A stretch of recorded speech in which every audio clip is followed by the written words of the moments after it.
Hello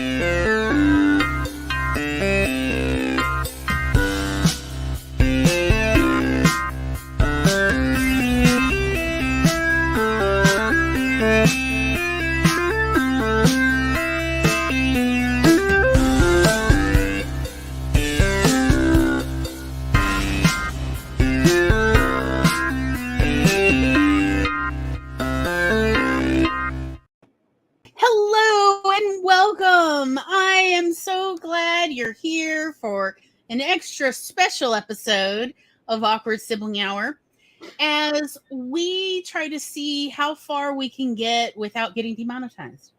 And to help us do this, we've got, hold up, let me get the right, this one? Yeah, there we go. Here we have set up a timer in the bottom. And what is this timer? This timer is the everybody be on your best behavior, both in the panel and on the chat, because YouTube's obscenity rules and language rules are only applied for the first 20 minutes of any video. So supposedly we can talk frankly after the 20 minutes. So I'm going to start the timer and everybody could talk. It's just, we're going to use euphemisms like relations instead of saying the more plainer literal words. That's all. So for the first 20 minutes, it's family-friendly conversation. So we're really talking more about romance and romantic interactions. And after the little kitty timer ends, we will talk about the after dark stuff.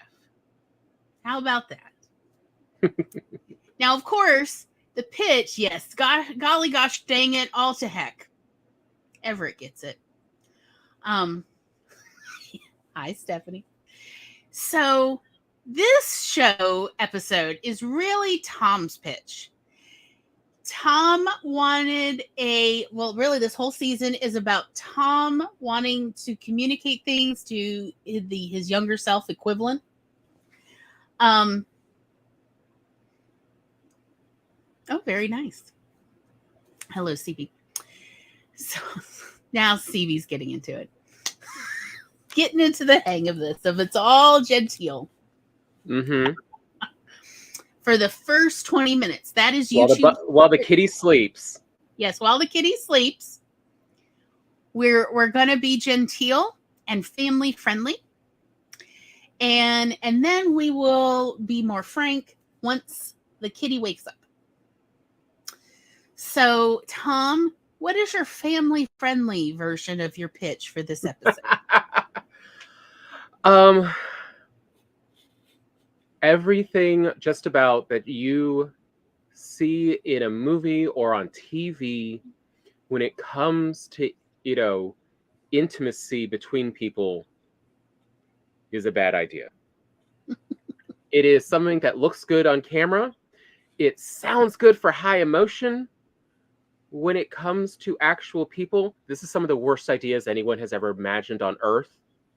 And no one should ever think of doing this in real life. It's kind of like the whole, if you watch wrestling, these are all stunts you should not do. They are professionals. They have trained to do this safely. If you do this even slightly wrong, you'll end up in the hospital. And we have many stories of people who have ended up in the hospital that we have been told by the people who went from this these very are not problem. Legend. These are from the horse's mouth, so to speak. Mm-hmm. About how they ended up at an ER visit. Yep. And versus at the end of the day, what we all want is we just want to have a good time with somebody we care about. Mm-hmm. And so I want to do an episode on here's everything my younger self didn't know they should find out to have a happier, intimate relationship with someone. And It's not as complex, but it is difficult. It is not entirely obvious to a younger mind that this is what you really need to do, which is why it takes so many people so long to work all this stuff out, that there's so many horror stories of people in their 20s. But some of them are hilarious and, do make some funny stories for later. But so it's like, here, we've been between the two of us, I think we've got like 30 years of experience talking with other people, researching this, talking with so many hundreds of people, literally. Well, to be perfectly honest, Tom, if we're just talking about talking, I alone have 30 years of experience. Yeah. Like I said we had 20 years of combined experience. That was like specifically in sales of adult novelties. Of like and getting feedback on that, but like as far as conversations of a more frank nature as well as about romance, I'd say I'd have 30 35 years of experience. I've been talking about romance and so on since middle school, and I think you as well. And just trying to understand, how does this all work? Because our parents were not the kind of people that talking about frank body changes or even a desire for relationships, that there was any taboo subjects. There really were not expressly taboo subjects. As much as I thought there were when I was a teenager, it definitely pressed my parents a bit to be more frank. And they really did try their best. But as my father pointed out, I don't know necessarily what two women do together in a bedroom because I've never been there, but I could share with you what I think it might be. Like that was literally what he said. And then he went into graphic detail, which I was like, you could stop, but he still kept going, like, Daddy. And he's like, no. You opened this can of worms. You wanted this. I'm not done with my descriptive text. No. I mean, he was teasing me. He was like, do you really want me to stop? And I was like, no, you can keep talking. I was just teasing you, that sort of thing. But our parents were never like, oh, we don't talk about that. It might be we don't talk about that in front of your younger siblings because they're literally little kids. But I grew up in a family of nudists, and I was the only non-nudist. So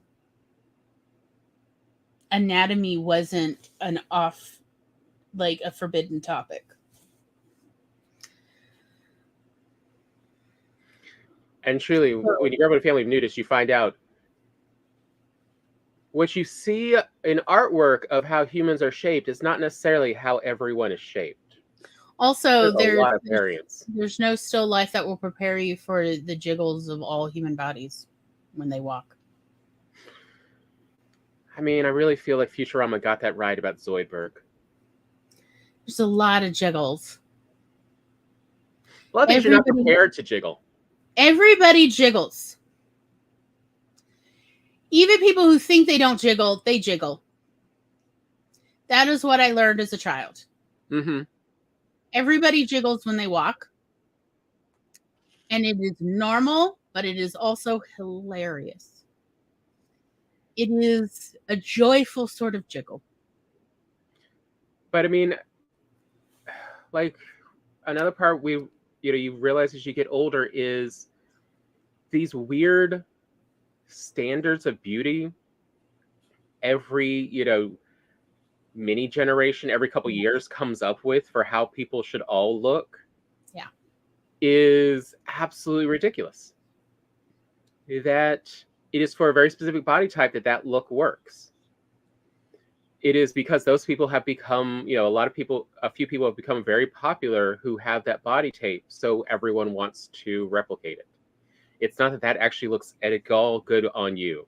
I mean, we were talking earlier about the whole eyebrows thing and how the curse of overplucking Yes. and making these oddly shaped eyebrows that occur. Those shapes occur naturally on some people. That's not them plucking or anything. That's just how their hair grows on their eyebrows. But for other people, they have to pluck so much, and it's like, that is not a good look. Your bone structure is not supporting this. Right. It's just like we were talking about with a week or two ago about what's your color wheel. Of we're all a little bit different. There's a lot of different shapes and sizes, and what's for you may not be what's the most popular right now at the minute. And a lot of that can also be said for intimate relationships. It is hard to truly prepare, in a training regimen for someone you may be with in the future. Yes. Because we're all different. The way we play is different. What we enjoy is different. The real training is to just be flexible.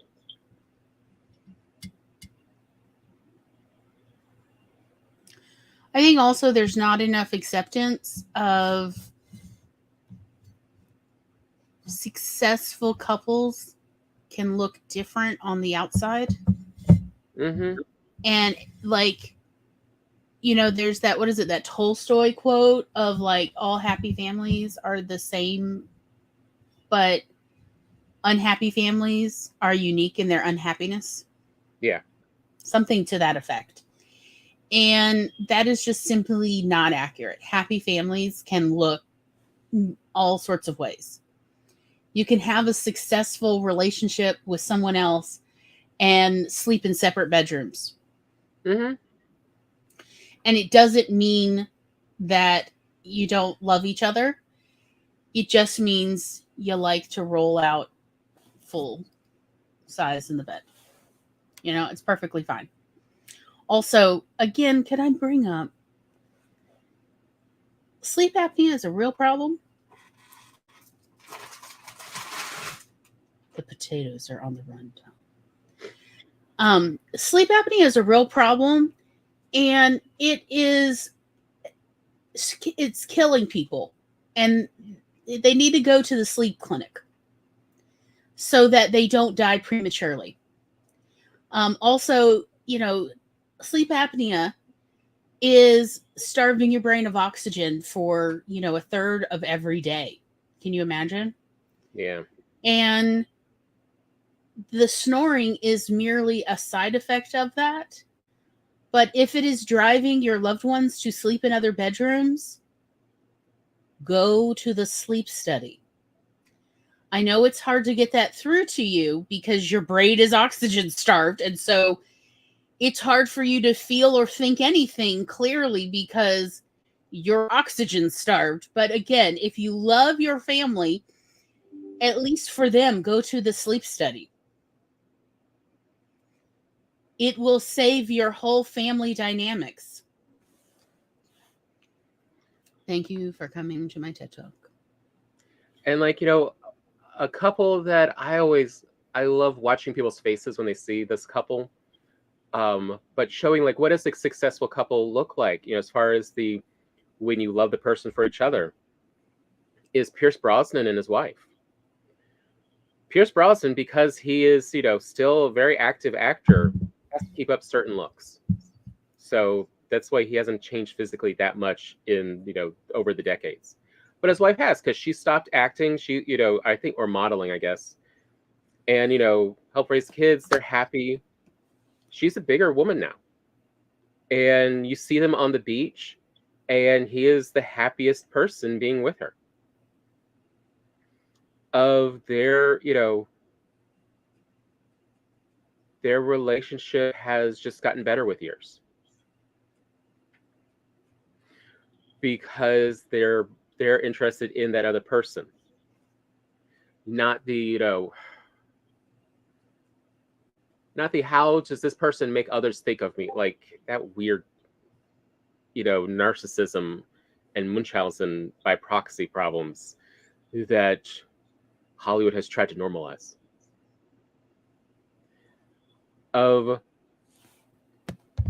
And so that's also what I wanted to talk about of forget the fashion standards.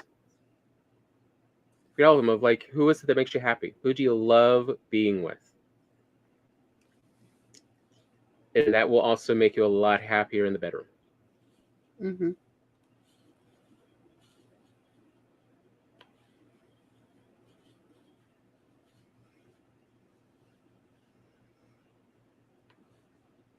I think also romance is a many splendored thing.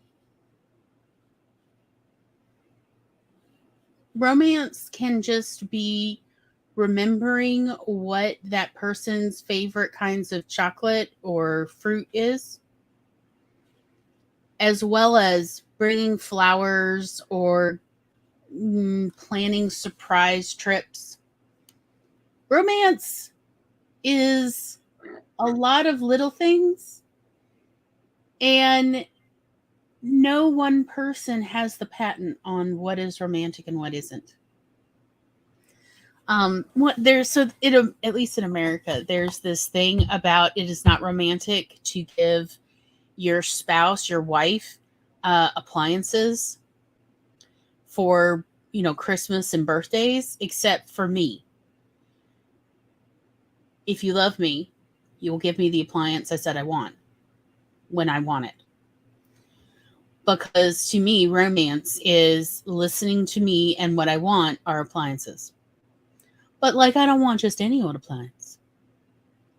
I know what I want. Don't riff on it. Get me the exact thing I said I want, and that is how I know that you love me. It's because you listened.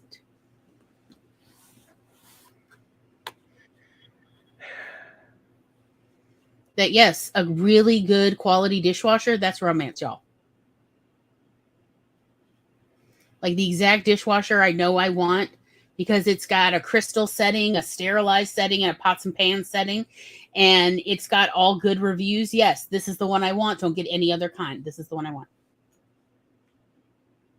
Spence. Romance is knowing what gas station snack your partner prefers and always grabbing one. Exactly. Like to me, one of my favorite gifts and stuff I love to get for friends. Oh yes, unless your partner has ADHD and never wants the same snack twice. Although then it's still a kind of a game of like a new thing. Anytime you see a new thing, it's the whole a new pleasure. To me, one of the fun ways to be romantic with someone is there actually is a term for it, but it's mementos. You pick up in part because they weren't there. Of like, I saw something and I thought of you, and I thought you would have really liked it if you were here, so I went ahead and got it. Mm-hmm. Essentially, showing they are still in your mind even when they're not there. You're still thinking of them. Yeah, like you can have friendship romance. And it is still like, so for instance, I have had friends remember that I love pressed pennies. Y'all, how much do I love pressed pennies? I have countless pressed penny albums organized by state or interest. Like, I literally have an entire pressed penny album that is merely devoted to dairy farm pressed pennies and dairy related pressed penny. Why is this a subgenre? I don't know, but I've got a whole album and it's just dairy related pressed pennies. I love pressed pennies so freaking much. It is a way to have a souvenir of a place, and it's incredibly lightweight and small. It's just very useful for me, like, because I love souvenirs, but I have limited space. So pressed pennies are kind of ideal for me. And so friends, when they travel, if they see a pressed penny machine, they know that is like the true gift for me, is bring me a pressed penny back from where you went, or in some friends' cases, multiple pressed pennies, which is even more delightful. And yes, it is one of my life goals to one day have a pressed penny machine outside my house so random people can come and get a pressed penny. That's how much I love pressed pennies. So romance is as romance does. It's just remembering a person and being thoughtful and considerate of their interest, remembering them even when they're not around. It's what I call being a decent human being, but okay. I guess I'm a secret romantic. I don't even realize it because I am demi-romantic. I do not experience romance in the same way, and I certainly don't value just any old flowers. Or, oh, here, I got you a box of chocolates. Yes, but is it even a good box? What is it, just a random box? If you didn't put any thought into it, why should I care? But yes, I am demi-romantic. I still value romance. I still can be quite romantic with my friends and romantic interest partners. But it has to actually be meaningful.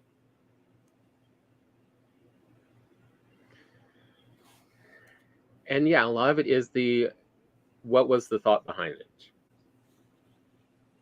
What are you trying to express with it? If you're not trying to express anything, well, it doesn't have much meaning. Versus, yeah, the flowers of why did you get those flowers? Is it because they smell nice and you wanted, them to have an experience of things smelling nice around their house, or do you want it for the beauty to share with them? What are you trying to share? That is really what romance is about, is you're sharing something. You want to share something with the person you care about. I don't value thoughtless gifts that someone put no thought into. Well, if you put no thought into it, why should I put any value into it? I realize not everybody's like that. Some people, just like any romance, no matter how cheap. And that is fine. And I mean that is totally fine. I have met some of these like ultra romantic people. They're wild. But it's cool that it's so easy to please them. That's cool. But again, it depends on the person. That is part of the real secret about relationships in general is everyone's different. You're going to need to talk. Mm-hmm. And you're going to have to drop the ego. If you cannot be yourself around someone safely, then there's no real chance of sharing a lot of fun, because you're always worried about, what if I do something wrong? Mm-hmm. What are they going to think of me then? Is it going to be over because I made this one mistake? Of like, that is not the basis of a relationship. That will always fail. Mm-hmm. Sven said, romance for me and Noah is sometimes just randomly shouting, I have the shiniest meat bicycle, at each other with zero other context. It's good to have in-relationship jokes. Mm-hmm. I was just thinking about it, and let's see if I can make the other person laugh.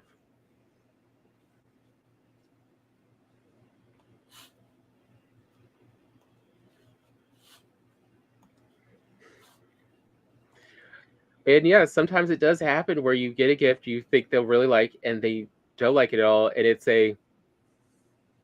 all right, why do I understand you very differently than you? There's a communication problem, and you definitely need to iron that out. Because why would you not appreciate any gift someone gives you? Mm-hmm. I've gotten some weird gifts. One person once gave me a cow patty, an actual cow patty, as a gift. And it was like, oh, thank you, but why?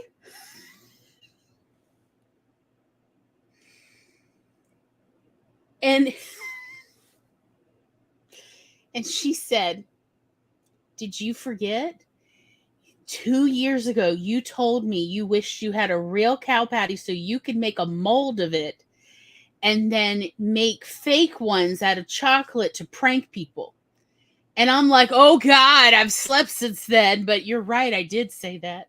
She's like, I have it, it's preserved. I literally put it in a bag and froze it so that it would like perfectly retain its shape.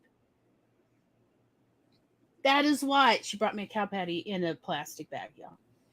That's why it's here frozen put it in the freezer so you can then, whip up whatever you're making a silicone mold out of or whatever. And I'm like, oh. Yeah, I've kind of moved on from that, but gosh, that is the kindest gift. I did actually keep it in my freezer for a while, and later that summer, we actually did a project where we did make a mold out of it, truthfully.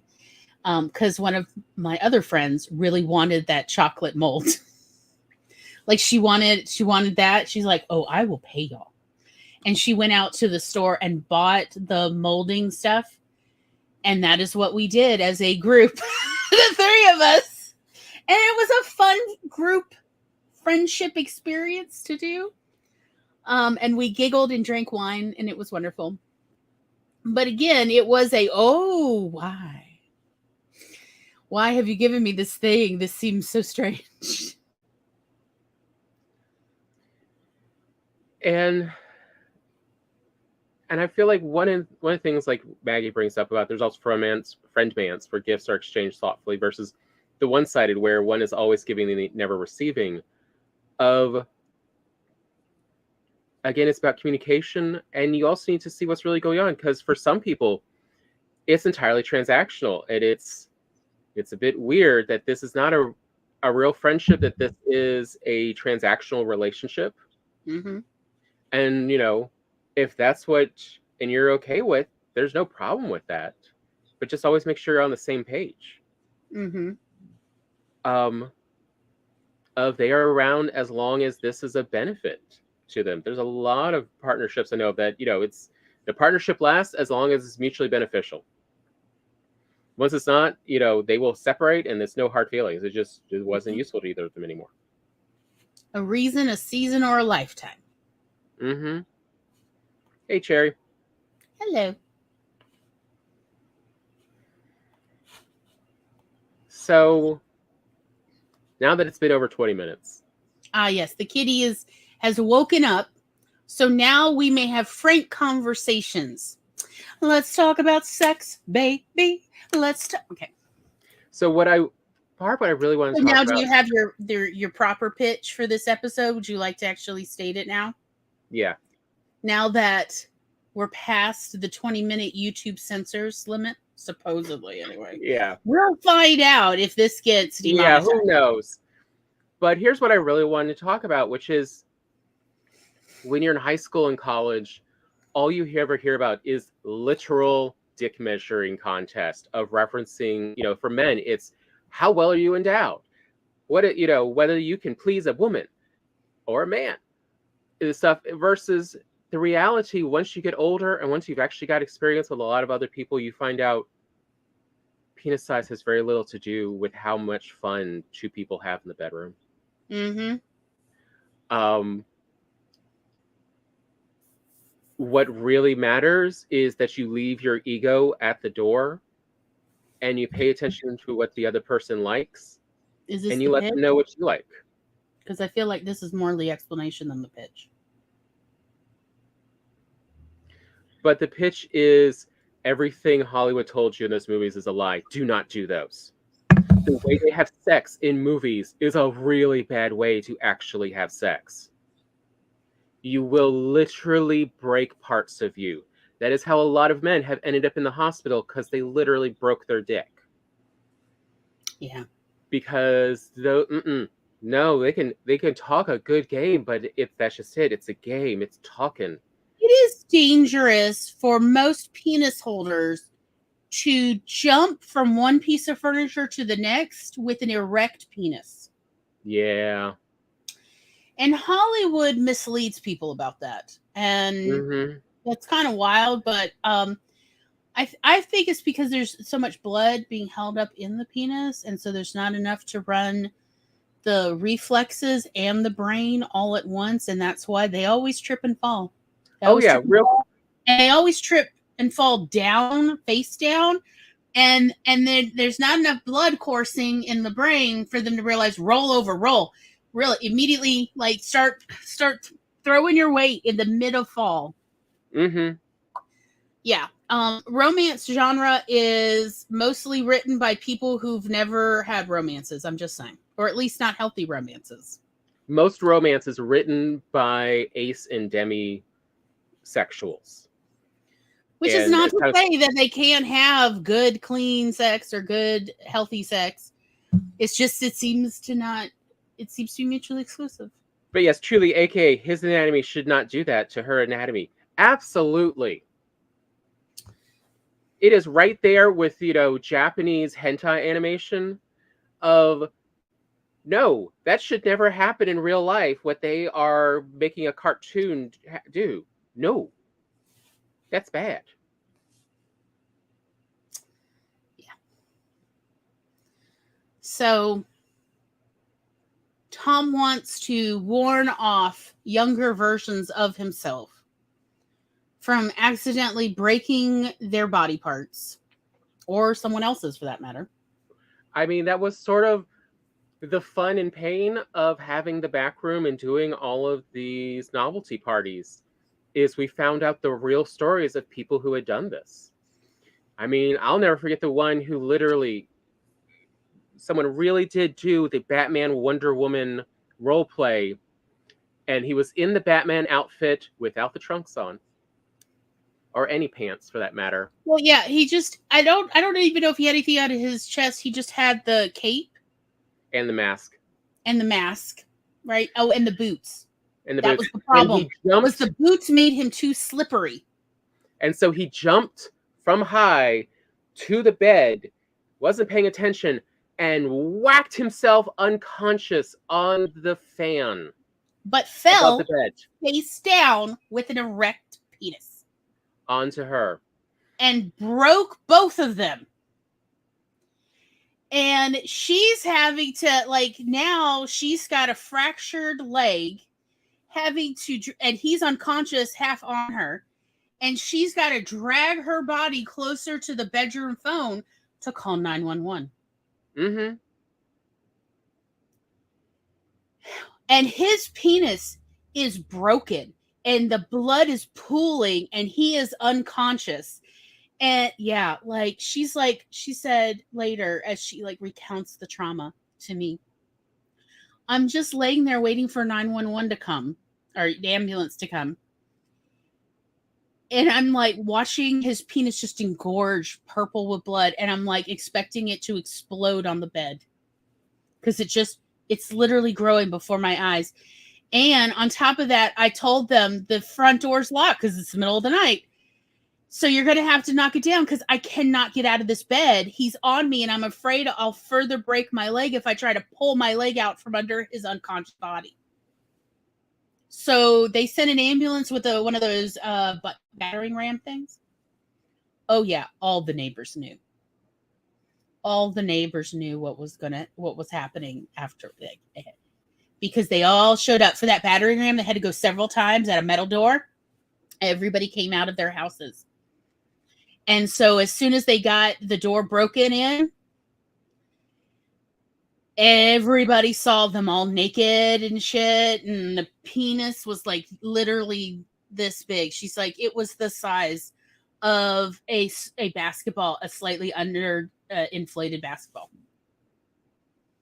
She's I was don't worry about me. Just save his penis from exploding on us. And they're oh, it won't. She's look at it. They're oh, no. Yeah. And this was the stuff they write in books and they do in movies are just, it's ridiculous. It sounds exciting if it works, but it's like gymnastics. Yeah, if you practice it, you can do some really cool stuff. But if you haven't practiced that before, this is not something to just go in with a, we're hoping a prayer. Versus what it is most people want. They just want to be paid attention to. And they want to be touched. And maybe a little thrill. Of, what I eventually learned between all the people I've dated is you really want to give someone an orgasm to remember. For it takes about an hour, and you have to get all of their body sensitized. You have to be touching and exciting all of their body so they pay attention to all of the sensation. and It then takes you get them off. a lot of buildup Mm-hmm. to get them to one of those kind of quote unquote mind-blowing orgasms. And let's be perfectly honest here. Most people are too tired, both to be on the receiving end, let alone the giving end on that one. Most people, like, Yeah. we live in a dystopia right now. Most people are just too exhausted. Y'all, look, I hate to say this. I genuinely hate to say this. But to a certain degree, it is time to accept lowered expectations. Also, as I have found this to be true for myself, for partners, and also for the hundreds, if not thousands of people I have sold products to, if you have never given yourself a really top-notch, amazing orgasm, you frankly cannot expect other people to give that to you, because if you don't know how to get you to that, it's unfair to expect other people to know how to run your body in such a way either.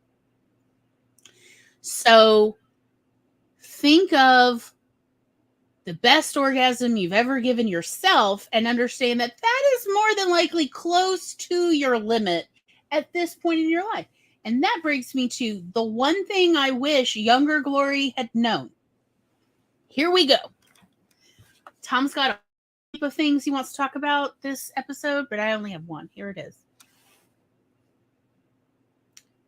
As mind-blowing as you think your orgasms are in your early 20s, as a uterus holder, they are nothing compared to the orgasms your body will be able to achieve in your late 30s and early 40s.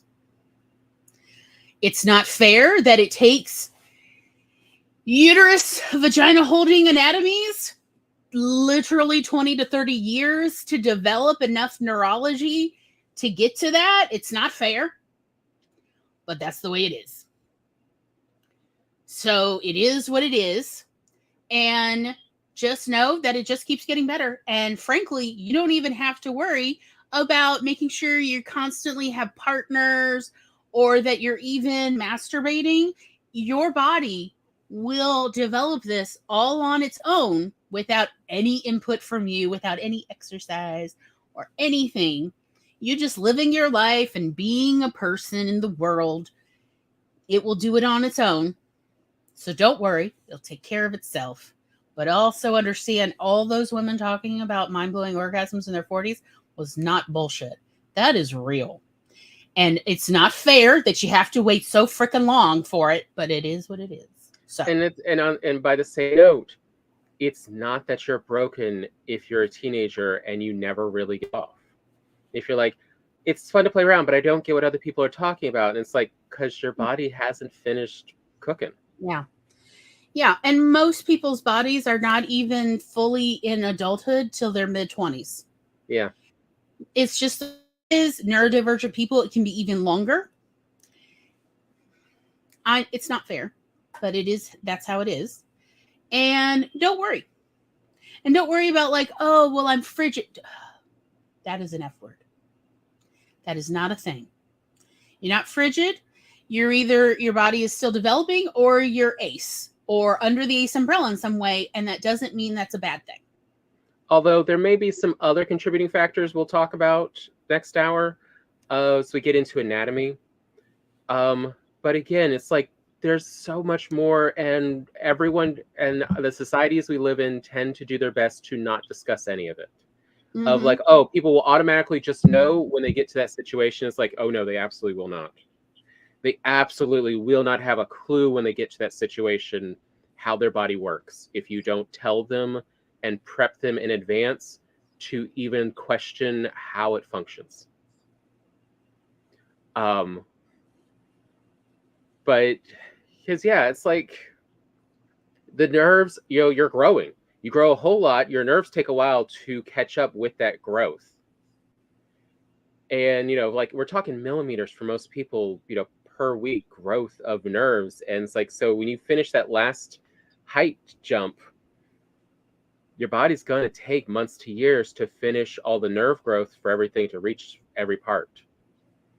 But yeah, like I know so many, kids and stuff when they start getting their sexuality, they're like, but I'm broken. It doesn't work the way Hollywood says it's supposed to work, and all the romance books say it's supposed to work. And it's like, it's because you're too young. Your body's still cooking. Yeah. It's still figuring itself out. You still have to get the structures to understand and interpret the sensations. It takes years, if not decades. And that is how the human body is made. And it is normal. And people don't talk about that. I have people. So again, I did home parties for years, like about a decade total. Because I even did home parties back when I had the video store. Like from the start of the back room, I was doing home parties. And I had people telling me in their mid-20s how they thought orgasm was a big deal when they were a teenager, because if anything, their orgasm was practically a letdown. Like the climax was almost a letdown for them. And that it wasn't until they were in their mid-20s that finally, like, and this was even from men, they were telling me this, and then finally it wasn't until like they were around age 23 to 25 where they started having what at that point then they consider normal orgasms, of like the climax is actually, something to write home about, so to speak. And that they wish their younger self knew that. So I do share that as well, of, even though we are not aiming this at teenagers for legal reasons, of people in their 20s think, oh, well, orgasms in my adolescence or, my late teens, that was not like proper orgasms, but now I have them. And it's like, well, guess what your 40s are like? They're even better for everyone. Of, this is truly the aging like fine wine deal. And this is why it's important to take care of your body, and especially take care of your joints, because you're going to want them when the orgasms finally get good.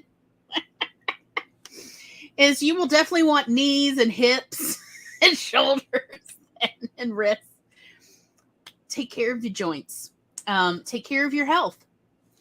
And definitely try to consume healthy fats, because you want those nerve coatings to myelinate. You want, all your nerves to be evenly coated, and they're coated with healthy fats.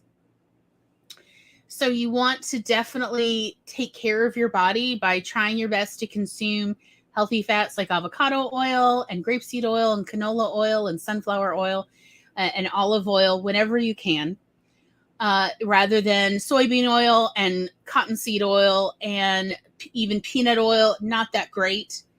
Again, try your best to consume healthy oils so that your nerve endings are fully coated, and so that you can enjoy the things that your body has to offer you, no matter your sexuality.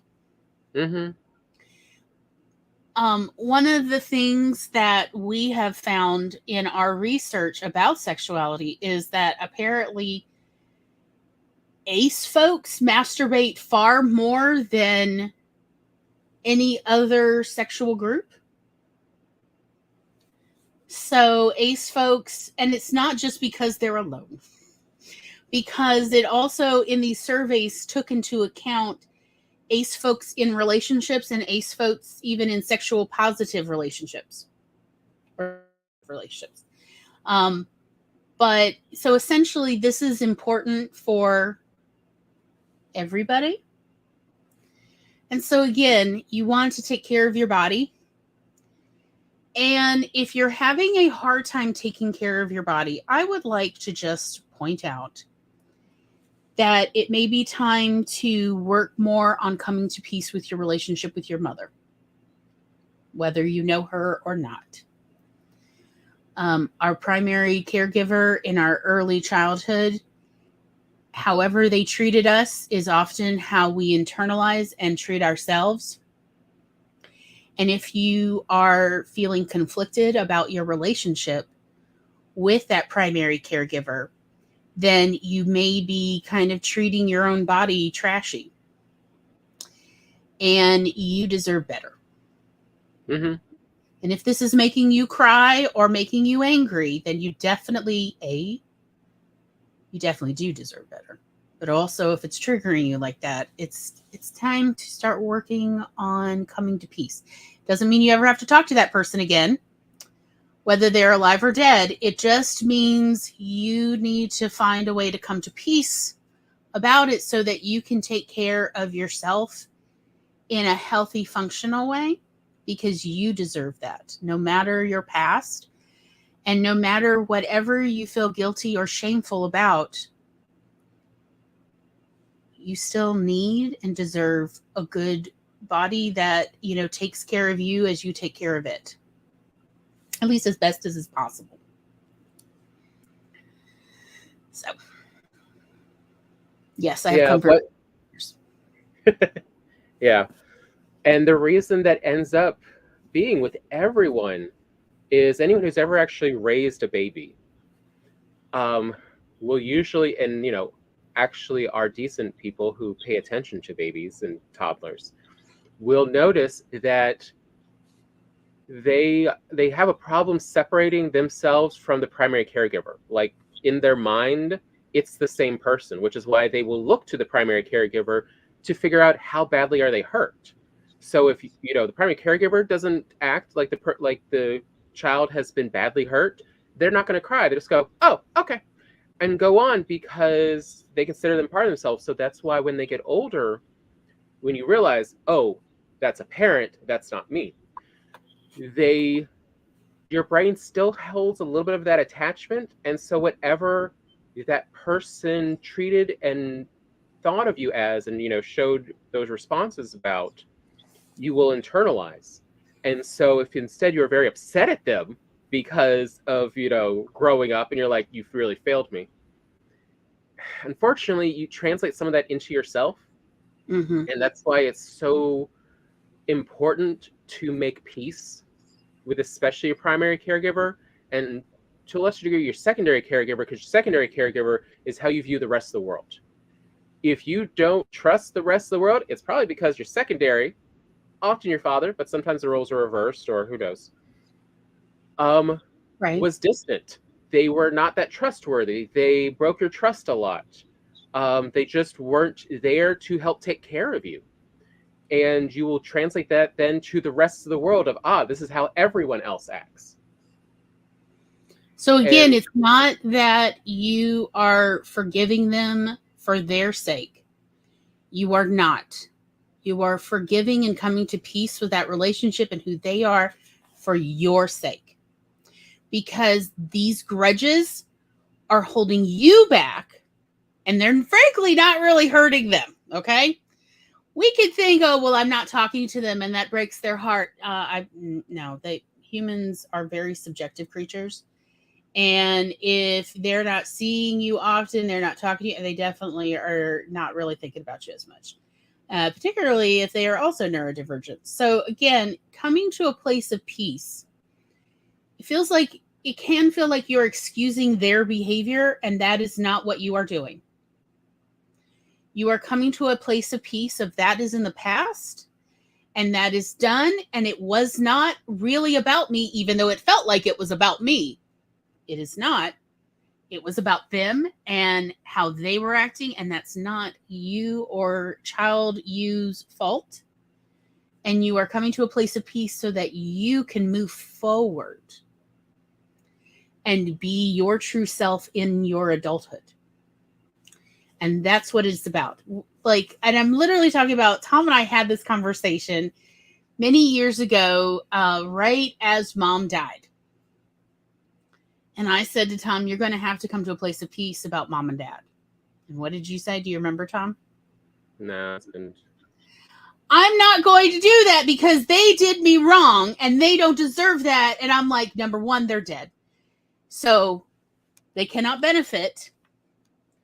And number two, it's for your benefit, not their benefit. Even if they were alive, you don't have to talk to them if you don't want to.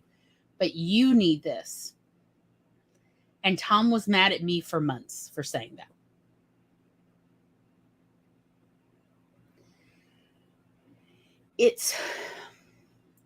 And that's how you know that because our primary and secondary caregivers were so entwined in our own psyche as little children, that whole begrudgment is how you know you still haven't unentwined yourself from your ideas of your caregivers from when you were very small. As an adult, you owe it to yourself to do this very beneficial act of figuring out, and there's a million ways to get to a place of peace, and it's usually through grief. Let's be really honest. You have to grieve little you. You have to grieve your child version of yourself who,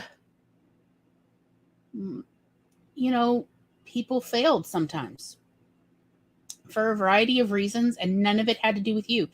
Nobody's failing a child because something is wrong with the child. People fail children because they themselves don't have enough support. They don't know how to raise children. They don't know how what child psychology even is. They were trained wrong. They were trained toxically on how to treat children, whatever it is. It has nothing to do with the child. And it has everything to do with society and that person's adulthood and everything else. It has nothing to do with the child.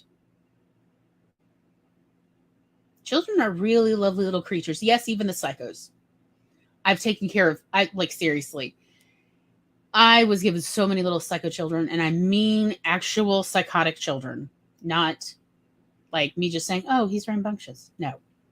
I'm talking about children I had to keep matches and lighters away from because they were going to inevitably try to light any animal they found on fire. That kind of stuff. Even the little psychos are frankly very lovable and very sweet-natured, at least in moments. That's just how humans are, so that we take care of our young. That's why humans are the species that's, controlling this planet. And part of that has to do with we take care of our young. And part of that has to do with the way we are wired to take care of our young. So anything where adults failed you as a child, that was about them and not about you. But you have to take that grieving journey so that you can let it go and move on and understand it had nothing to do with you. It had everything to do with everyone else.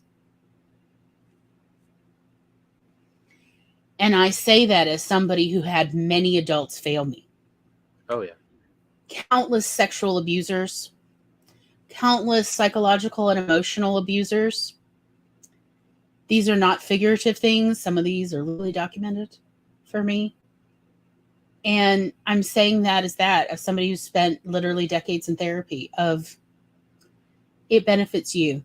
And frankly, don't talk to toxic people. Just get, and any former abusers. You don't ever need to talk to them.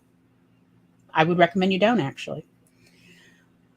But still, you're going to need to go through the grieving process. That's right. So you can have good sex. I know, it's wild. Why does Glory keep bringing this shit up? Because it's related. Everything is related. Ha ha ha ha. And, we all want the happier parts more. And to get those, we've got to deal with the stuff that's making us unhappy. But don't worry, it's not as hard as you think. A lot of it is just letting it go and realizing that was the past, and it was not about you. There was no moral value judgment made about you the way other people acted. It was about themselves. So it's stuff you can let go because it doesn't mean anything about you. But it sure is holding you back now. You were not a sexy toddler. You were not a child worthy of starvation. You were not too annoying, so you had to be disciplined. No, none of that was true. It's all lies. And it's in the past. And now you are an adult who could do what they want. Whether it feels like you can or not, you are an adult with full agency and autonomy in that you can decide how you will treat yourself and what journey you will go on. And if you are upset with anything I'm saying, might I recommend writing as a way to process this? Is pour it into your art. That's what it's there for. That is what it's there for. Oh, definitely. Write your letters with your characters having this conversation and yelling at each other or whatever. Have a good time. Pour it into your art.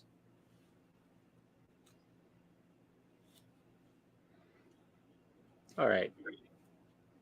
It's probably time for a break. Mm-hmm. And when we come back, let's talk anatomy. Let's talk about biology and what we know now. And it's not anything you were told in school. I can guarantee you that part of like what we know now is not what anyone was told.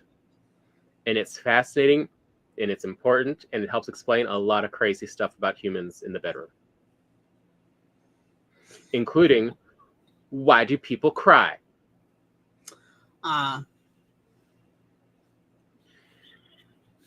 And why is it so hard for some to climax and other people it's not a problem at all?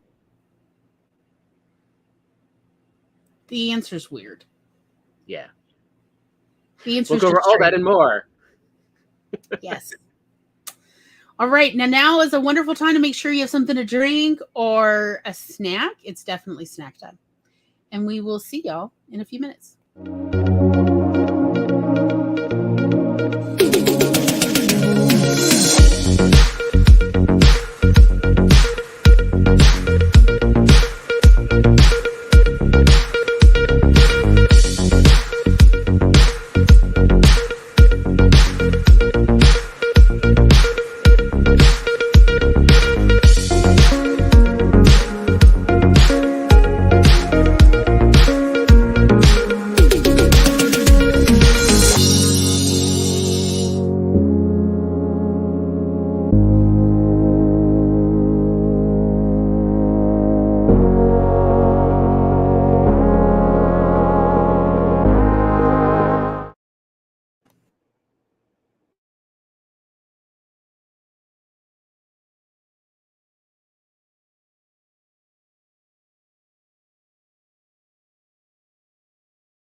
Me. Mimini, mimini, mimini, me. Mimini, me. Mimini, mimini, mimini, me. And we're back. Welcome to an incredibly awkward episode of Awkward Siblings Hour. Oh, yeah. And you thought what we said before was weird and awkward. Don't worry. We're just going to keep ramping this up. So what do you want to talk about, Tom? Let's talk about the stuff we've learned anatomically and mentally in science that is not anything we ever thought it was. Like, for me, the most important part and the weirdest thing of our brains are what stop us from orgasming or, doing, or our bodies doing any of that. Like, the normal state of our body is actually to be just ready for sex. That is its actual ready state, normal. We are always stopping it from that. And part of the way we know that is about people in comas. Part of the reason they tend to keep people in comas far away from everyone else is it's real awkward. People in comas, the men tend to, keep erections for very long times. And they just keep showing up and going down, showing up, going down, just cycling through. And the same for women. And they orgasm a lot. Both genders constantly having orgasms in comas. Yeah. Yeah, they don't talk about that in the movies. And it's because our brain is not sending signals to stop this. That now is not the time. You are not safe to do this. But, as we see with comas, no, that's its normal state of like, yeah, let's just be, isn't it always procreating time?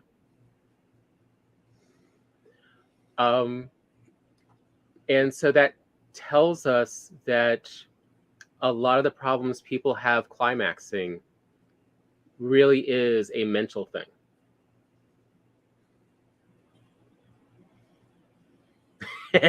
Yes. It is. Humans have more in common with bonobos than chimps. Yeah. So, if you are having problems sexually or enjoying that which your body has to offer, more than likely it's not just, oh, I was wired wrong. It's either there's something wrong with your physical health or your mental health. So if your doctor is giving you a clean bill of health that you're good, everything's fine. Because like even high cholesterol can actually affect performance for all kinds of bodies. But it's particularly noticeable in penis holders. Mm-hmm. High cholesterol really does interrupt or slow down the flow of blood. Yes. And hormones can definitely play a role. And so for instance, fun fact, side note.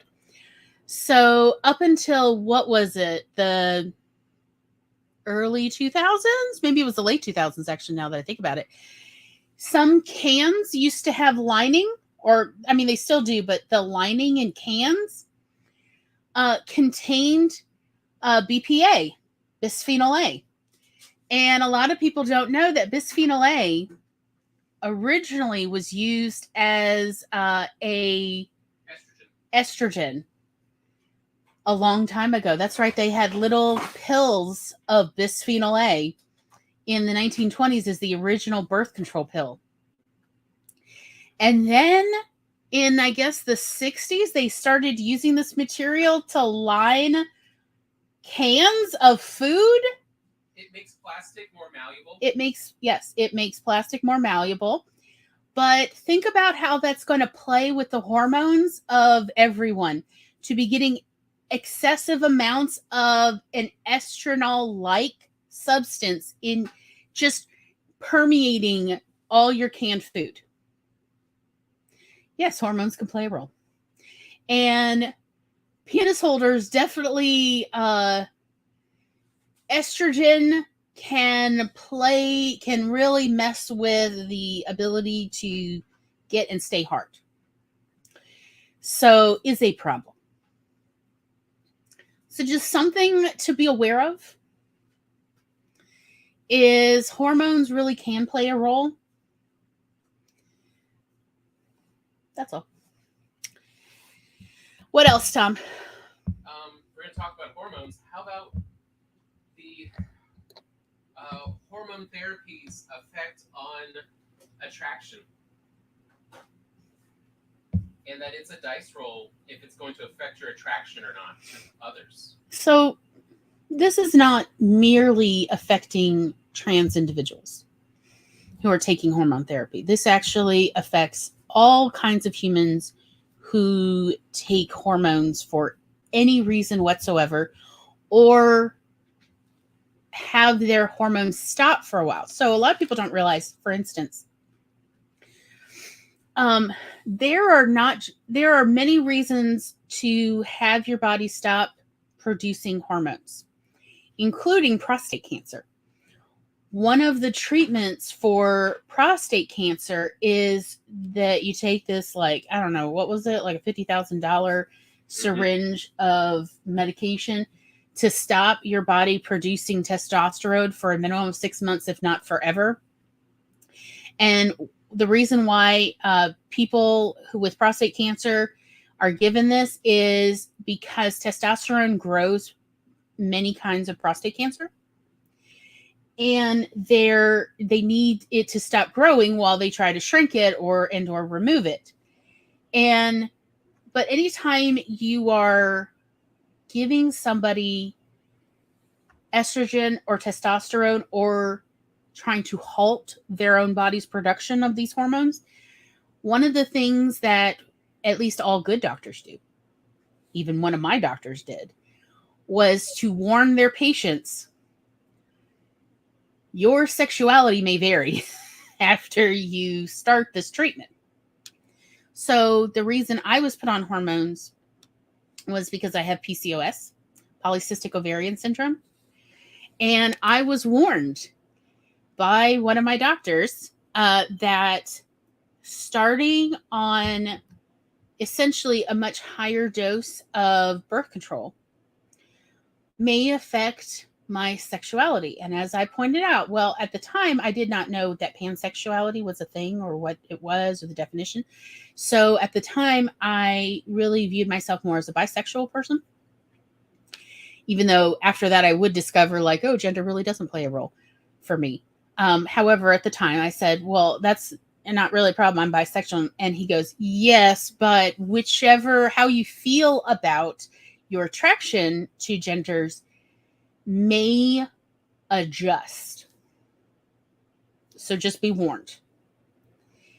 And it is true that I did notice there was some changes that happened so the reason I was taking hormone therapy back then was my testosterone levels were, well, actually all my hormones were the equivalent of enough for 3 pregnant women.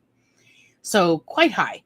And yeah, that my testosterone was impressively high.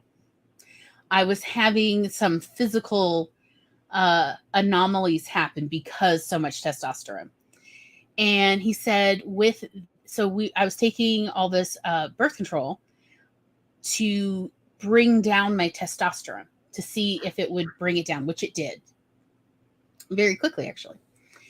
And he's like, so how you view, like what happens with your sexuality may adjust, and you just need to be prepared that it may take up to 6 months, and it doesn't mean you're losing your mind. And I'm like, wait, people think they're going insane because suddenly they are attracted to a different gender than before. And he's like, oh yeah. In fact, suicide rates are a problem with hormone treatments if they're not warned ahead of time. So, and it's a dice roll, what's going to happen. We have not studied this enough. We do not know why when people take hormone therapies for whatever the reason, or they take drugs to stop their own sex hormones, why their, or in what way is their sexuality possibly going to be affected. But we know it happens, and it happens, it's a dice roll. I think it's like 3/4 of people do experience a change. Some men, upon taking testosterone, realize that now other men are more attractive to them. And for some penis holders, they find it's the opposite. Mm-hmm. That people they consider men are no longer as attractive to them. And like that actually can be, that is one of the things good doctors who are helping people transition go over of, if you're in a current active relationship, you know, especially a long-term committed one, when you go on hormone therapy to truly change your hormones, there's potential. It's not 100%. It's not a complete, because we really don't know what else is causing it, because we know it's not completely influenced by this. But for some, whoever they have always been attracted may suddenly stop. And so we know it influences.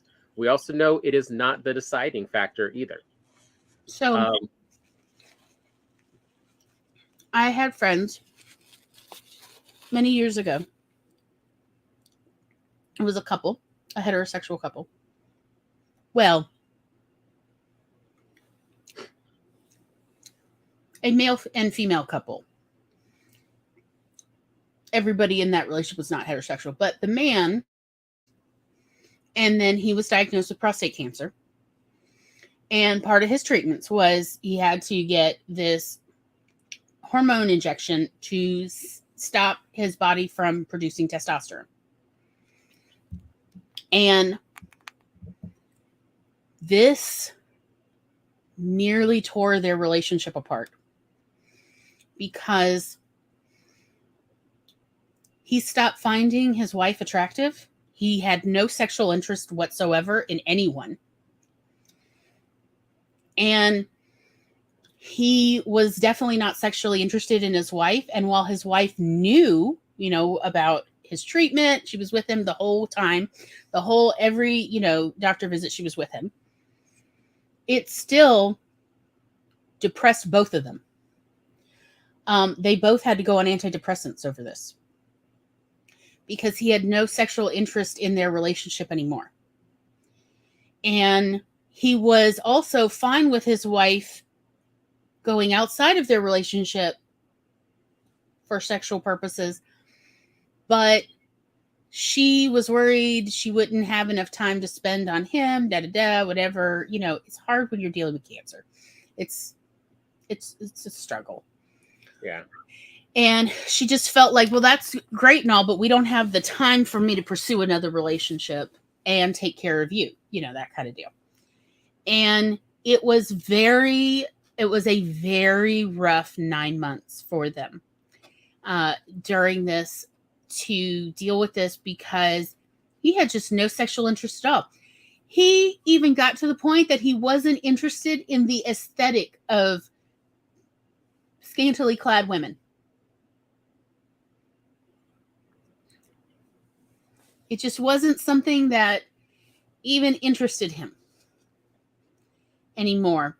And it was something he definitely learned about his own biology. As from his words, he told me that he did not realize so much of his sexuality was hormone based. He thought, he was just a heterosexual man through and through.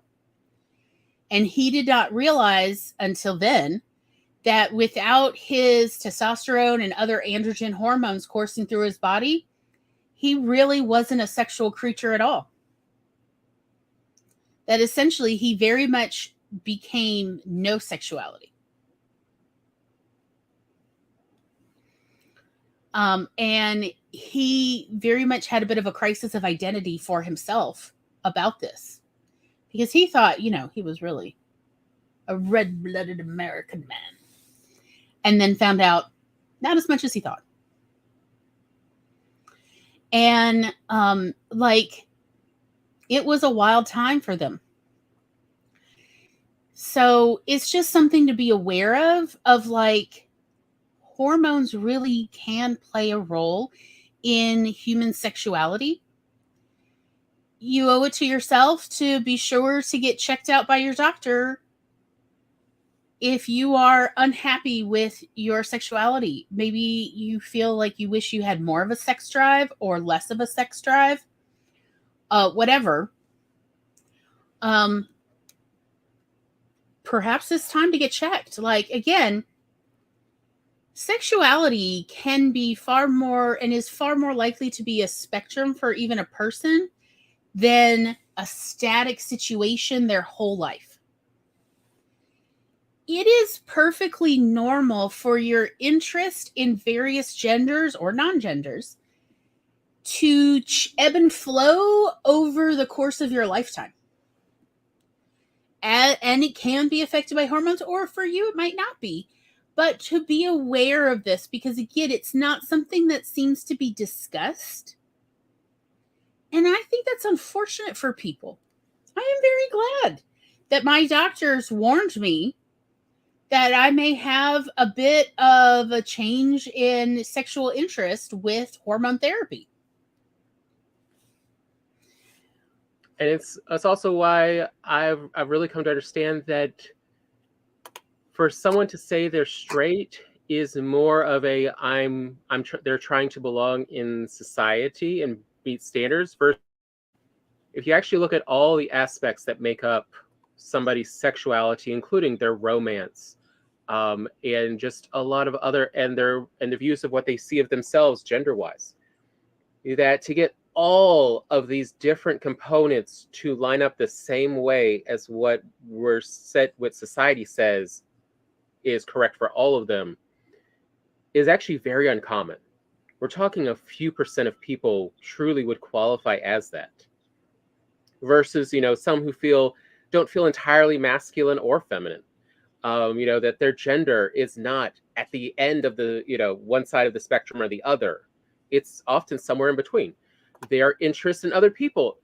We know from Kinsey, the Kinsey Institute interviews, questionnaires, surveys, and everything else with humans, that for both men and women, 60 to 70% of both genders at any given time are not 100% gay or straight. They are kind of in between. They might have mostly an interest to one gender, but they still have a little bit of interest at the other one. It just depends on how they're feeling in each person. And it's like all these aspects, as well as like who they feel romantic towards. Again, it varies. But we're told no, it has to be all the way at the end of the spectrum, one side or the other. That's it. That's the only normal people. And the answer is that so few people. How would you consider that normal? No, my 5%. favorite line that I used to get in my early 20s was pick a side. It's my sexuality. I can't pick a side. Yeah. I just find who I find attractive. Which is why you see a lot of bi erasure of, oh, yeah, sure, they dated a lot of people of the other gender most of their life, but they had this one long-term relationship with someone who was the same gender. Obviously, they were homosexual. And it's like, they were probably bi. They weren't. That doesn't automatically mean, oh, they were just lying to society all of those years with all of these people. We have different relationships with every person we meet. Or that one comic we saw talking about her mother, and her mother is a lesbian, but like cheats with men. Mm-hmm.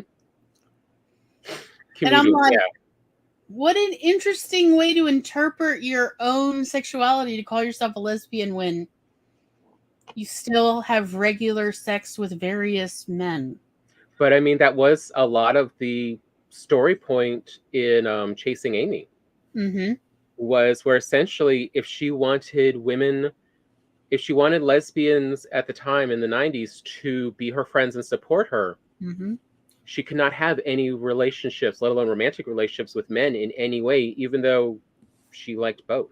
Mm-hmm. And you can sexually prefer one group and romantically prefer a different group, or that group plus other groups. All of that is valid. People can feel differently about who they're attracted to romantically versus sexually versus aesthetically. I actually first saw that in my research about pinup artists, the people who draw pinups, like back in the 40s, 50s, and 60s. And and it was mostly men talking about their own interests, and even talking about the people, the kind of women, for instance, that they find, or the kind of people in general, they find sexually attractive versus the kind that they like aesthetically. And because it has been noted, some of these pinup illustrators, the people they married look nothing like the kind of people they draw. And why is that? And that's because aesthetically they were attracted to different kinds of body types versus who, for instance, they prefer for romantic and sexual interests. And that was the first time, was in my research in the mid 2000s into the life and history of various pinup illustrators, that I noticed that there was quite a bit of discussion about aesthetic interest versus sexual and romantic interest. Because I'd never seen anybody talking about it before. Now, maybe you have experienced that before, but that was the first time for me that I recall somebody talking about how maybe their aesthetic interest can be dramatically different. And I think it was because one of the pinup illustrators, who I do not remember anybody's name because y'all have met me and I am terrible with names on my best day. He was a gay man. He was a homosexual man. And yet he drew these really pretty, sexy pinup women.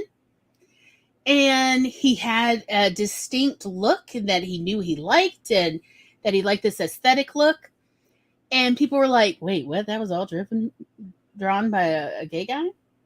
Mm-hmm. How's that? Like, was he just drawing what he thinks straight male? And no, this is just his aesthetic interest and attraction was very different from his sexual interest and attraction. And that is perfectly valid. And people work that way too. So again, it may be something to be aware of, that your aesthetic interest may be somewhat different or diametrically different from your sexual interest. And to be aware, because there's a certain truth to thine own self be true. You must first get to know yourself in order to know what you like and what you don't like. A tomboy Actually, I guess it probably starts with this. Why erasure makes you so mad, especially the trans bias again, bisexuals who don't identify as trans. A tomboy, bi, or les girl who identifies as a girl shouldn't be shamed because she is tougher than the boys she does. No, she should not be ashamed at all. You can be a pretty tough little lesbian girl or woman. And look, I remember in the 90s and 2000s, the like arguments, splitting up friend groups among the lesbians about looking feminine. Oh, yes. I got a lot of crap from people because I painted all of my tools in this lovely ice purple color with nail polish. Now, the real reason I painted all of my tools, the ones that I had bought specially for my hand, because I don't have a man hand. It's not that big. I mean, it's not that small. It's large for a woman, but it's medium sized for a man. And so I have to look pretty hard to find like hammers that are weighted properly and are, of the right size for me. And ditto for screwdrivers and, all that sort of wrenches. It really matters. Yeah. Like hand size, what it's designed for actually matters if you're going to be able to use it correctly. And then my then husband kept using my stuff because he didn't want to admit he also had small hands. And so I started painting my stuff with nail enamel so that he couldn't say, oh, I didn't know it was yours. Baby, I painted all my stuff in a pretty lavender purple. Don't tell me you didn't know that was mine. But women gave me crap about this of like, oh, all your stuff's so femme. And yet, you'll change your own tire. And I'm like, it's number one. It's not like I enjoy getting dirty, but I enjoy using the right tool for me. Mm-hmm. And also, I'm far less likely to have injury using the right tool that's made for my, hand and strength. Wrist. Yeah. And I painted it in a color I like because it's mine. Why shouldn't I paint it whatever I want? I mean, I can paint it with pink sparkles if I freaking want to. That's my business. I paid for these tools. But yeah, bad girls, looking pretty and being able to throw a 70-pound bale shouldn't be mutually exclusive. There's there's both what's her name in Canada that Glorilo's following, something Coed, I think. Truly lumbersexual. Yes. Look, I mean, she's got a great figure, but she she does a lot of hard work. And the other side of Rowdy, what was his name? Rowdy Ron or something, who does a lot of what's considered, manly work, including splitting logs and stuff. But I don't think he's actually going trans. I'm not sure. But he likes doing it in dresses. Mm-hmm. I think in part just to challenge everyone's ideas of what's masculine. You can't be masculine wearing a really nice, I mean, he's got a good fashion sense, wearing a really nice dress while splitting logs and, doing work. And it's like, these have nothing to do with each other. One does not negate the other. We just want to be happy with who we are. Yeah. But yeah, like I would get plenty of crap from men and women. Well, actually, it was far more from women than men. Most men didn't give me crap about all of my girly colored tools. Most of them said, good taste. That's what most men said when I would show up with my toolbox, because, we're all like at a DIY party. We all came to help fix somebody's new renovation house, right? So I bring my tools because, again, I'm always worried if I use a much heavier hammer that I will hurt my wrist. So I bring my own tools. But also, I have them colored so that no one will try to claim them. Because red, Yeah. Maggie brings up, though, a good piece of knowledge for everyone who ever grew up on cowboy romance stories.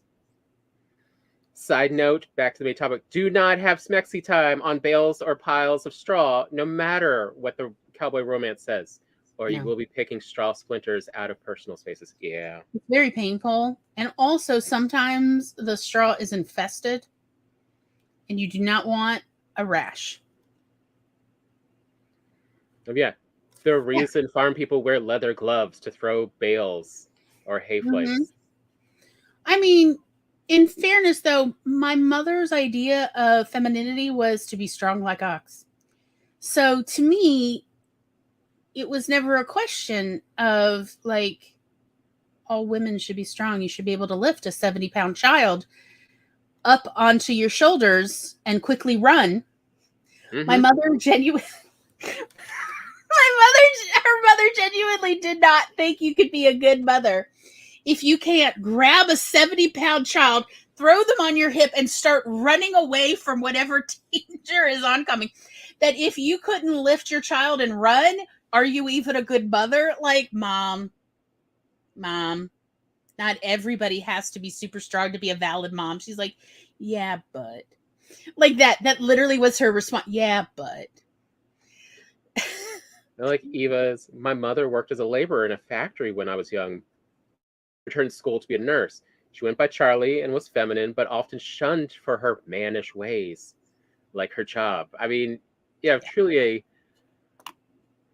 And yeah, I agree, Eva. There was some ableism in that, and I pointed that out to Mom, and she said, no, it's not ableism. I don't care if you're in a wheelchair. You still need to be able to throw your child onto your lap and quickly wheel away. Like, in case of oncoming traffic or whatever the problem is. And I'm like, she just felt that, like, what's the point of having kids if you're not trying your best to keep them alive? Let's see. I feel like, yeah, see, you should at least have planned out how are you going Yes. to get that kid out there, out with you. Right? And Of I was harm's like, well, way. what about crutches? Okay, or braces? And she's like, then you trade the child to jump on mommy's back, and mommy quickly crutches away. Like, because the problem is that children, especially younger children, when they get afraid, it's freeze rather than run. You know, they stand still, and that's why it's like but jump on mommy's back or whatever. Like, they're Or more hold on to mommy's clothes. right as we like crutch away of like that. But that is an important aspect of my mother's definition of motherhood, that you be able to quickly away your child from danger, or else what are you even doing? That was, And like, as Maggie brings up, femininity also depends on culture. Like, truly, people do not appreciate how much how much our genders, constructs of culture. Then, for me, what is femininity in the Pale compared to Western culture? he's talking about the Pale of Russia. Yeah. Because, our parents, my mother came over, her parents were, children of immigrants, and they came over with all these ideas.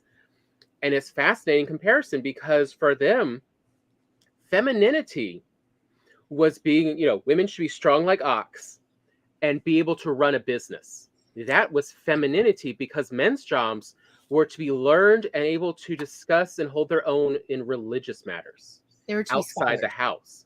But a woman's job was to be able to run a business, run her house, keep everyone fed and clothed, and to essentially be the main thing.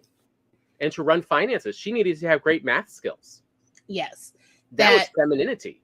Yeah, that was the view of both our Ukrainian grandmother and Hungarian grandfather's family, was that women need to have good math skills. Like, are you even feminine if you can't, add and subtract and multiply and divide money? What?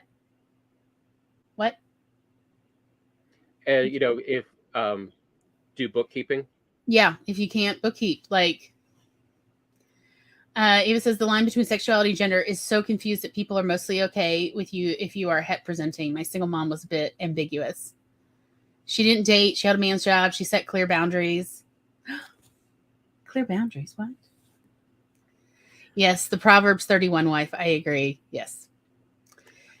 So, but like, again,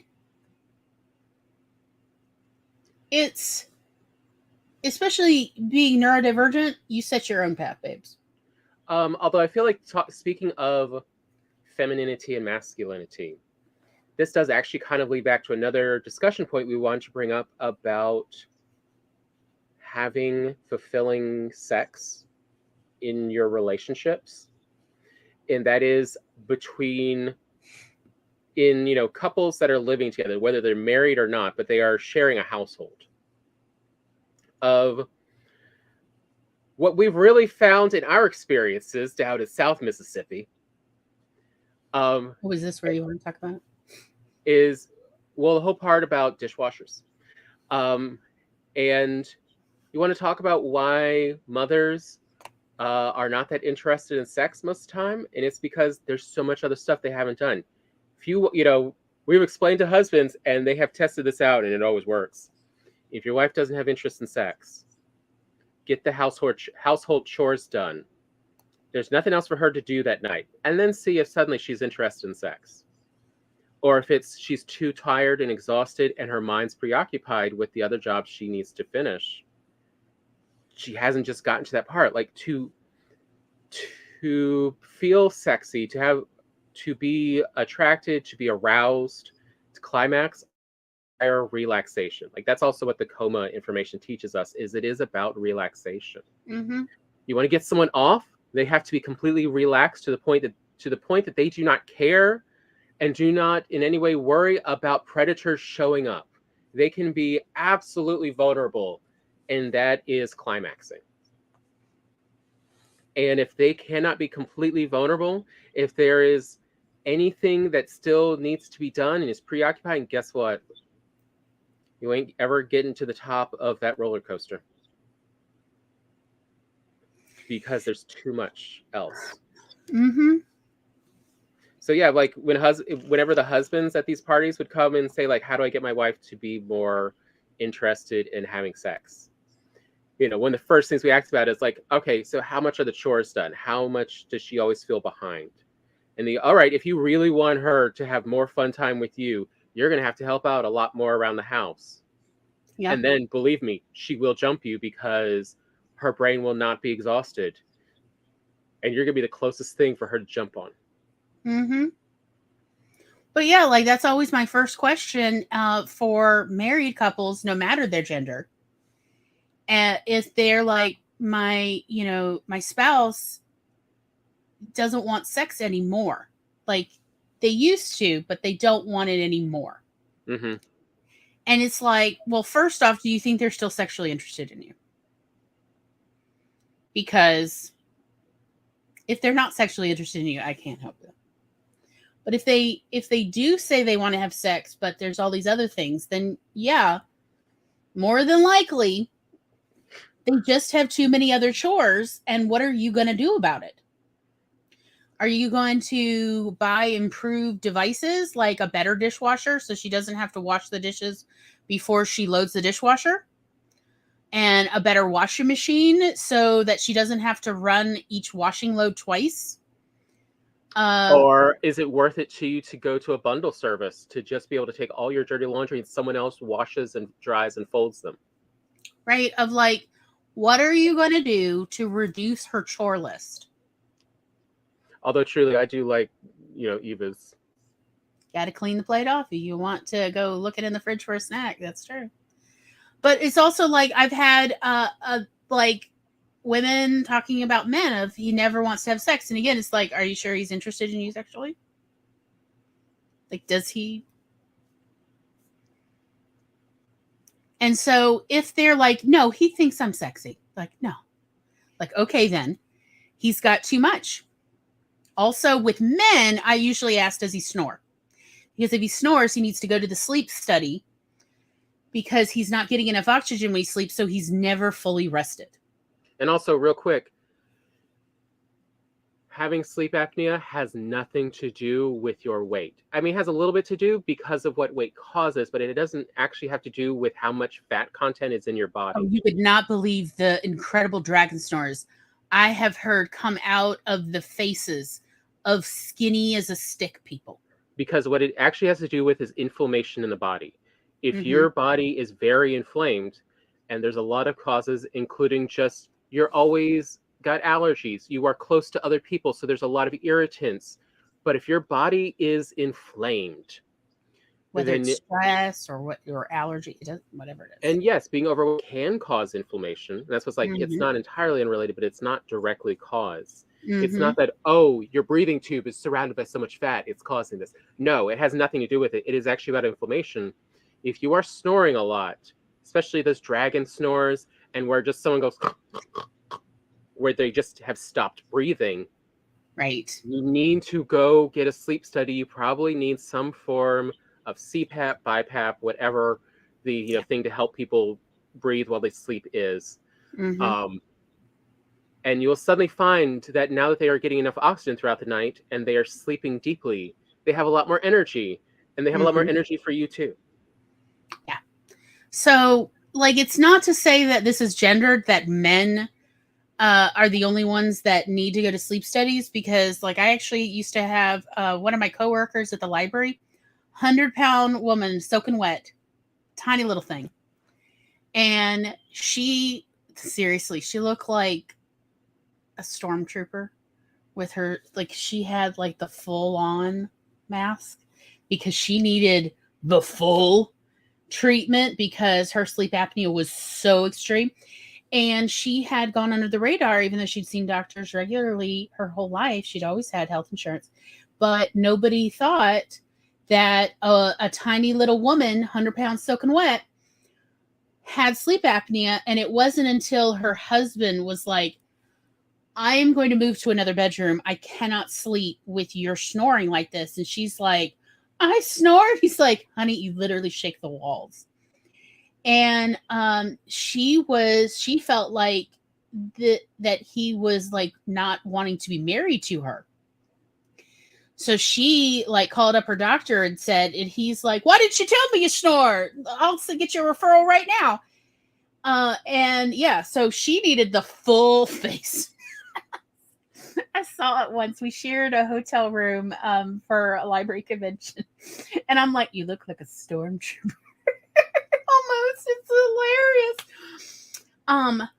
But one time she fell asleep while we were watching TV in our hotel room. And I heard the snore, and it really did literally rattle our hotel wall. And that's when I immediately sprang up and was like, honey, wake up, put your mask on. You fell asleep. And it shook the wall. She's like, oh, okay. And then she told me the next morning, I had wondered if my husband was exaggerating, but you have confirmed. You've confirmed that he was, because I thought he was just like not wanting to be married to me. And this was the excuse he was going to use to try to find a way to get out of this marriage. But yeah, you've kind of confirmed. That's what she told me over breakfast was, you kind of confirmed. I was like, it was impressive. It was equal to, if not actually louder than my ex-husband.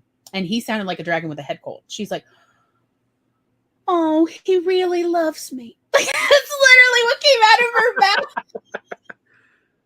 I'm like, honey, I've met your husband. He really loves you. But yeah, he needs sleep.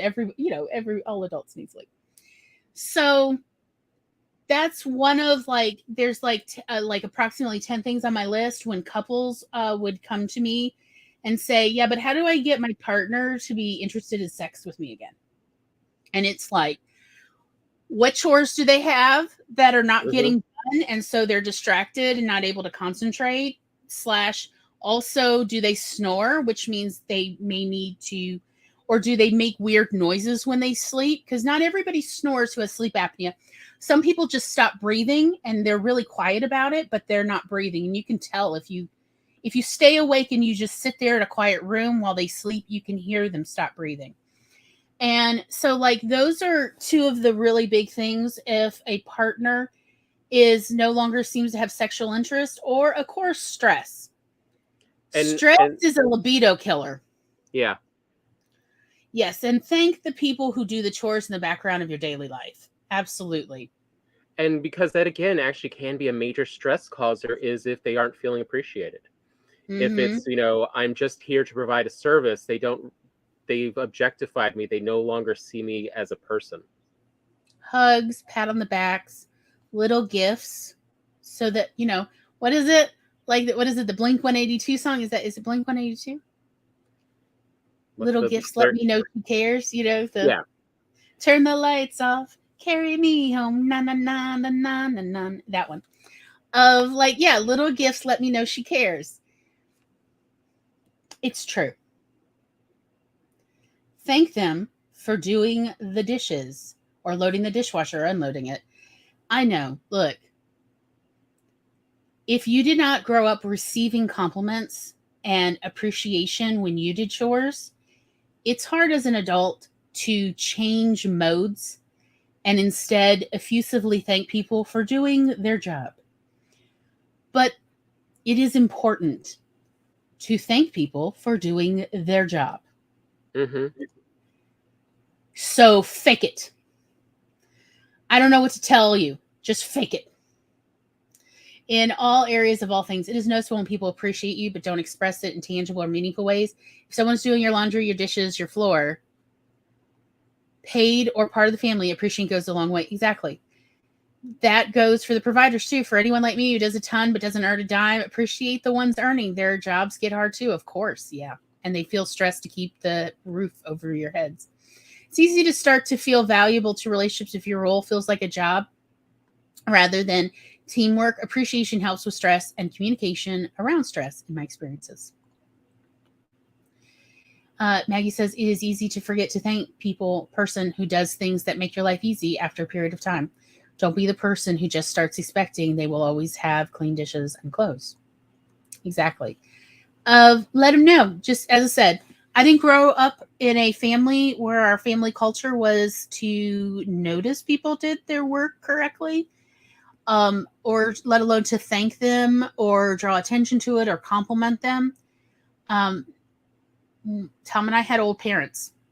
Dad was born in 1940. Mom was born in 1946. And mom was the child of immigrants. So their views were, you did your job. You did what you're supposed to do. End of story. Versus everybody likes to know that they are noticed, that their hard work is noticed, even when, yes, it is their job. It's still nice to know you're appreciated and that your work is noticed. It's also been a journey for me to realize that Tom never notices when I do any work and that I have to call his attention to it. And I feel really awkward about it. But the more I do it, the less awkward I feel of, behold, I did the thing. And I know that you have inattentive ADHD style. So I am drawing your attention. And it's taken him a while to learn to just say, thank you. Rather than, you don't have to mention it every time. Yes, I do. Well, it's also a way of, in a functional relationship of going, I would like to be appreciated now. Look at the work I've done, for both of us. That's right. Purr, pet. And as Maggie and Eva. Mm-hmm. Getting living flowers over cut flowers is how my hubby shows his love for me, because he knows I just like cut flowers. Yeah. Yeah, of being considerate. Letting me hang out in my cave and not hear anything I don't want to hear is my husband's most common love gift. That's very nice. I don't even feel awkward about it. I'm like, welcome home. Let me show you every single thing I've done today. Praise me. Thank you. It's been a journey for me because, again, how our parents raised us to be. And so it has been a journey to learn for me. But again, it may not be for everybody so difficult. But I think it's important. It's part of that. Let's be honest. We're neurodivergent. So our communication skills are not as likely to land correctly. So we have to do a little bit more work to communicate effectively. Or at least we have to be willing to do a little bit more effort, put in a little bit more effort to communicate effectively. So it is a, behold, I have loaded and ran the dishwasher. Now tell me I'm a pet me. Don't forget the unloading part. Yes, I unloaded it first, then I loaded it with dirty dishes and I ran it. Behold. On top of making Friday night dinner party every Friday night for a year. So, and that's for any relationship, not just sexual relationships, y'all. Like, it's just good practice. But yeah, when someone responds with okay and, it don't take it as an immediate attack on you. Try first assuming that they have no idea why this is even brought up. Of like they are actually confused. And explain to them, I would like to be appreciated now. Look at what I did for both of us. Mm-hmm. I would like to hear it now, so neither of us forgets. Right. And in real caring relationships, it's like, oh, okay, that's what's expected. Gotcha. Well, apparently, the number one, I guess if you call it an emotion, that is the strongest indicator of the future death of a relationship is, in fact, ambivalence. Ambivalence, and I can honestly say that only was happening the last few years of my marriage. So I know that is true of me. I can think of some other relationships I've had where, ambivalence eventually showed up. And it was just a matter of time. Because essentially ambivalence is the precursor to that person realizing, I don't want to be here. I don't want to be in this relationship. I'm not getting out of it what I need. And so I don't want to be here. Yeah, like as Eva points out, assume oblivious until you're very clear. Once you lay it out, it's a boundary. And those who care for us love boundaries. I mean, truly, like the whole good fences make good neighbors is true. Yes. of just knowing what the other person's boundaries are, of like where they're comfortable, because it also tells you where you are safe going further afield and where you need to discuss things first before you even go close to that. It makes us both feel safer to be ourselves, knowing where the other person's boundaries are. Yes, it is definitely time for another little break. And when we come back, let's talk about how do you get turned on? How do you turn on each other? This whole episode's so awkward. Especially to have these conversations with my brother. It's so weird. I was broken long ago.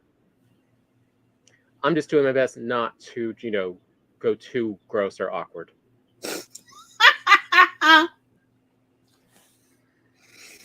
This is me on my best behavior, y'all. The thing is, this is not even the most frank Tom and I have ever had conversations with each other. Because I ran the home party business. Tom worked for the home party business. He did home parties.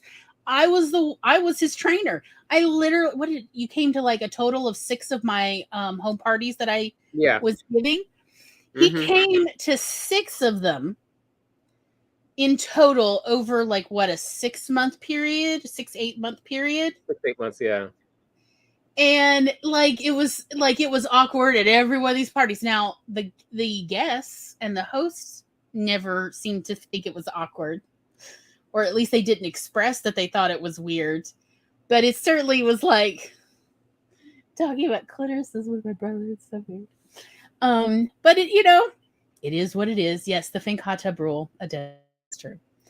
But I mean, like, how was I going to train him on how to interact with guests and hosts if I did not show him how I interacted with them, and then, coached him on it afterwards. And then, eventually he's then doing the party and I'm more like there in a supervisory or supportive role. Because he was very awkward. He was worried that, because, the primary customer demographic for these home parties, at least at the time in South Mississippi in the late 2000s, was middle-aged women. And Tom had expressed that he was worried that it was just going to come off as creepy from him. So he got way more training than most of the home party business people. Because, they had all been guests and hosts before they ever joined the business side. And so they were not as worried about being creepy, but Tom was the first man that joined the business, and he was very much concerned about being like seen as a lech or something. And I'm like, okay, well, we're going to give you extra training, make sure that, you don't put off that vibe, and how we'll deal with it if anybody says anything. But in fact, no, everybody loved it. If people used to request, I hear you got a man. Could you send the man? And there's Tom going, please don't send me to any more bachelorette parties. They're extra mean to me.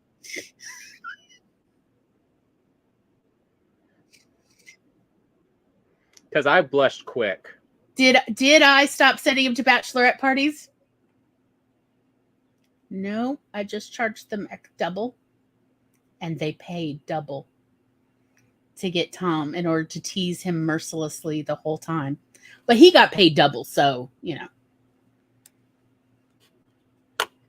But yeah, it was super. Right, let's get a break. All right. We'll see y'all on the flip side, y'all.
me. Mimini, mimini, mimini, me. Mimini, moo. Mimini, mimini, mimini, me. Welcome, welcome, welcome to whomever has actually survived the first 2 hours of an incredibly awkward sibling. What was that? Nothing.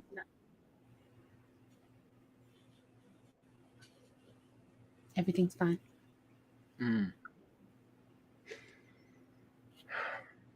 So truly, let's get even more awkward. Because the only way is up. Is that, oh God. Did you catch that reference?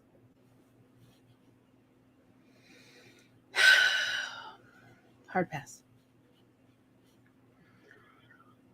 Let's talk about getting aroused and the way the body structures are, and that a lot of people are very confused, as we have learned, about how our genitals are actually located / what they are.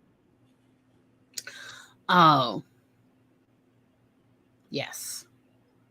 So everyone knows the parts of the penis. And then there's, everyone. I think for the most part, because God knows Western culture goes over it enough. You got the little mushroom head, you got the shaft. Well, that's circumcised penises.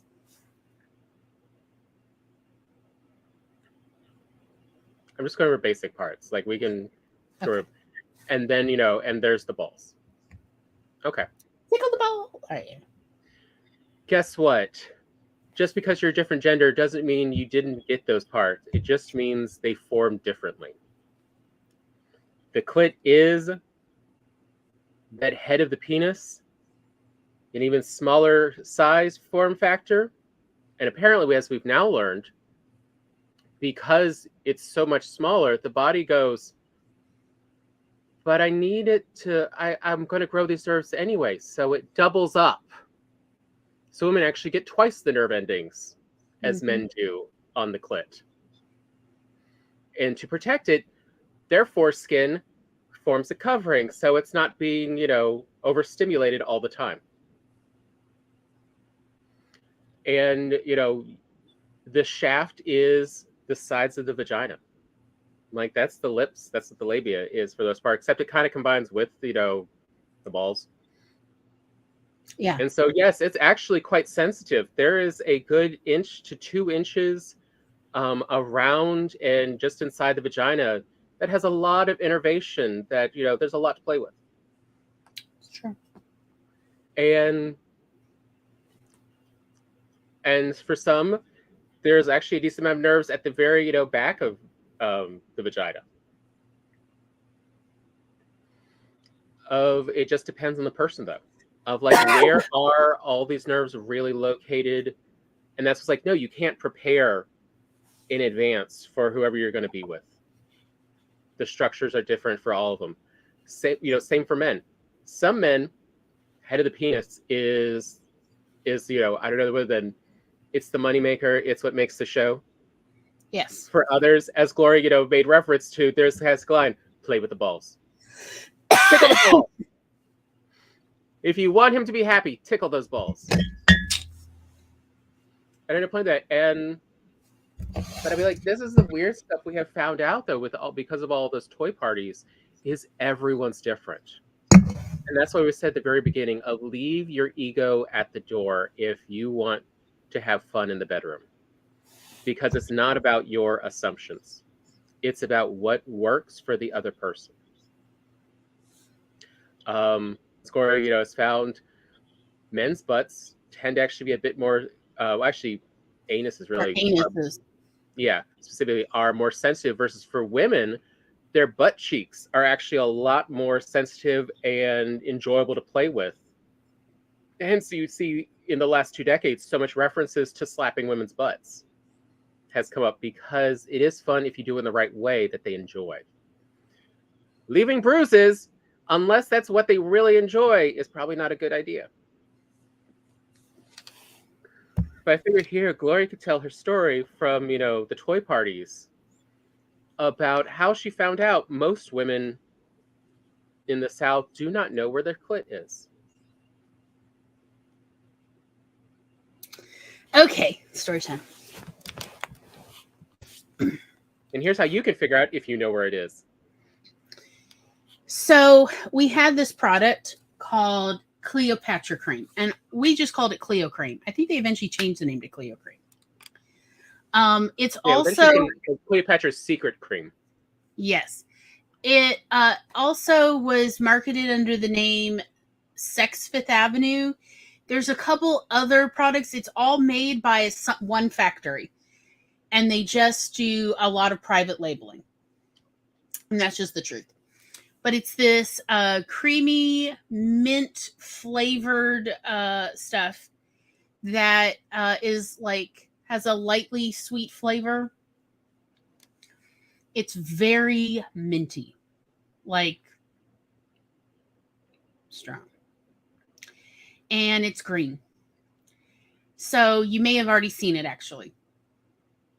So there's this product, Cleo Cream, that I used to sell.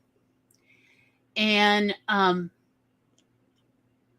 actually got this move from a party I went to in my late teens when I was 19, called Pepper's Private Parties, and where the woman selling at that one was like had Q-tips, and you're supposed to take one of these Q-tips with some Cleo Cream on it and go into the bathroom and rub it on your clitoris to sample the product of how it helps, with foreplay, essentially is the basic idea. So that was where I originally got into the idea. So when I started doing home parties, that's what I would do. And culturally in South Mississippi, everybody was already familiar with Pepper's Parties. So a lot of people had already heard legend of this sample product. A lot of people swore by this product. So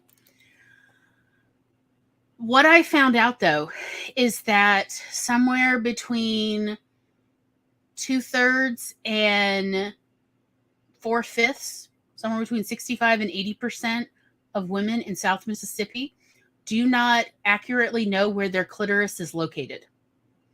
And the reason why I know this was I would at the parties, at a certain point after, about 20, 30 minutes of, going over products, you then bring out the Cleo Cream, and because they're already warmed up essentially. And then it's like, okay, now who wants to try this out and report back to the rest of the party how good it is, right? There's always a volunteer, because at the very least, the hostess will volunteer. Okay. So, but when they come back, I would always ask, so how is it? If they say it's just okay, then it's like, did you actually apply it to your clitoris, or did you apply it inside your vagina? And the look of confusion is how, like, I would know. So what I also had in my demonstration suitcase of demo products, even if I wasn't planning on showing it, I always had, it was this,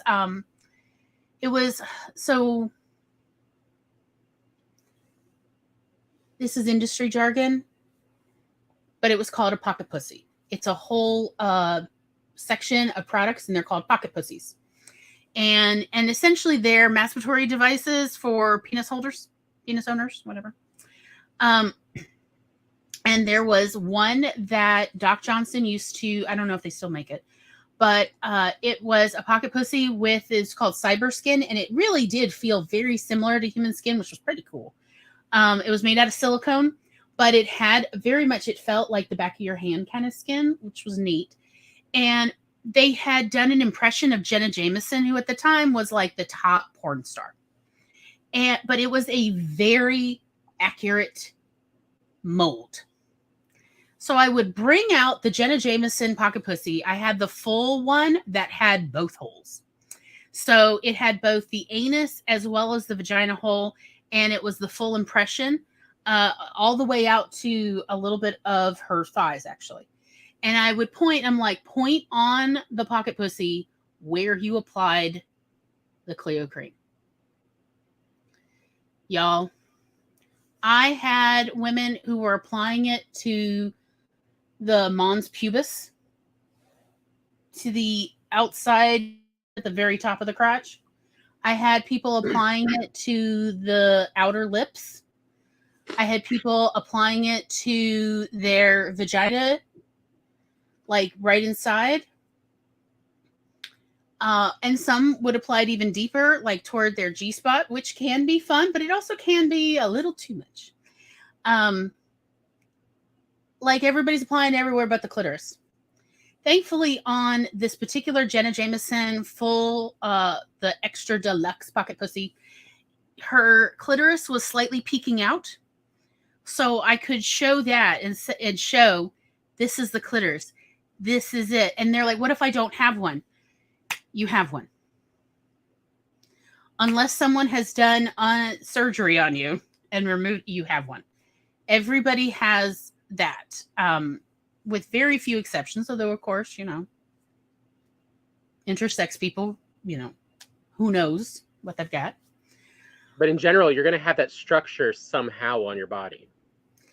And so, yeah, like it would be very much a dawning. You would hear the whole group party go, oh. And then several people like, I'd like a sample. I want to try it. Now that they know where the clitoris is. So this was this was literally hundreds, if not thousands of people that I did parties with over the years who did not know. And now that I know, give me a sample of the Cleo. I want to go try it in the bathroom. Okay. I love Maggie's, the lack of anatomical knowledge of their own body by people drives me crazy. It was kind of fascinating because I also did mixed gender parties too. But mostly of people in relationships with each other. And it was really fascinating when the woman because these were mostly, let's be honest, heterosexual facing relationships. Not all of them, but the vast majority were. And, getting the reaction of the husband or the boyfriend going, see, this is what I'm telling her. You don't even know where your own body parts are. And I'm like, how can you tell him how you want him to touch you if you don't even know where your own clitoris is? How does this work? And he's like, this is what I've been telling her. I got it so many times I lost count. At one point I was keeping count, but it was too many. At a certain point, it was just overwhelming. So many of them. They'd never even put a mirror down there just to see what they look like. And it's not like people are anatomically that different from one from the other. Let's be honest, Anatomy, it's all approximately in the common places, Vaginas don't move around too much. Clitorises are approximately the same place. Size will change. The size of a clitoris is very much hormonally influenced. And the smaller the clitoris, the more sensitive it actually is. So that is when, I would say, if you have a very small clitoris, and they're like, how small? Like a teeny tiny pea or a piece of rice. If it is that small, I had other flavors of Cleo cream that were not as strong because I don't want to blow you too far. That mint is so strong, you will know. So if you have a very small clitoris, it could be actually physically uncomfortable because it's just too much. Sensation. Yeah. But with the men who wanted to try it, I always recommend, you could either put it on your taint right under your balls, or even put it right around your anus. And you rub till it feels good, and then you stop. And you wash your hands and come back out to the party. And you could always tell when they had applied it correctly because then they would squirm. Oh, like squirmy little kids for about 20 to 30 minutes. It was very cute. And it was funny. And everybody would giggle because it's like a little bit of fun torture for themselves and their friends, and everybody's, at the same time squirming and giggling and, feeling awkward together. So it's kind of a friendship bonding experience a little bit.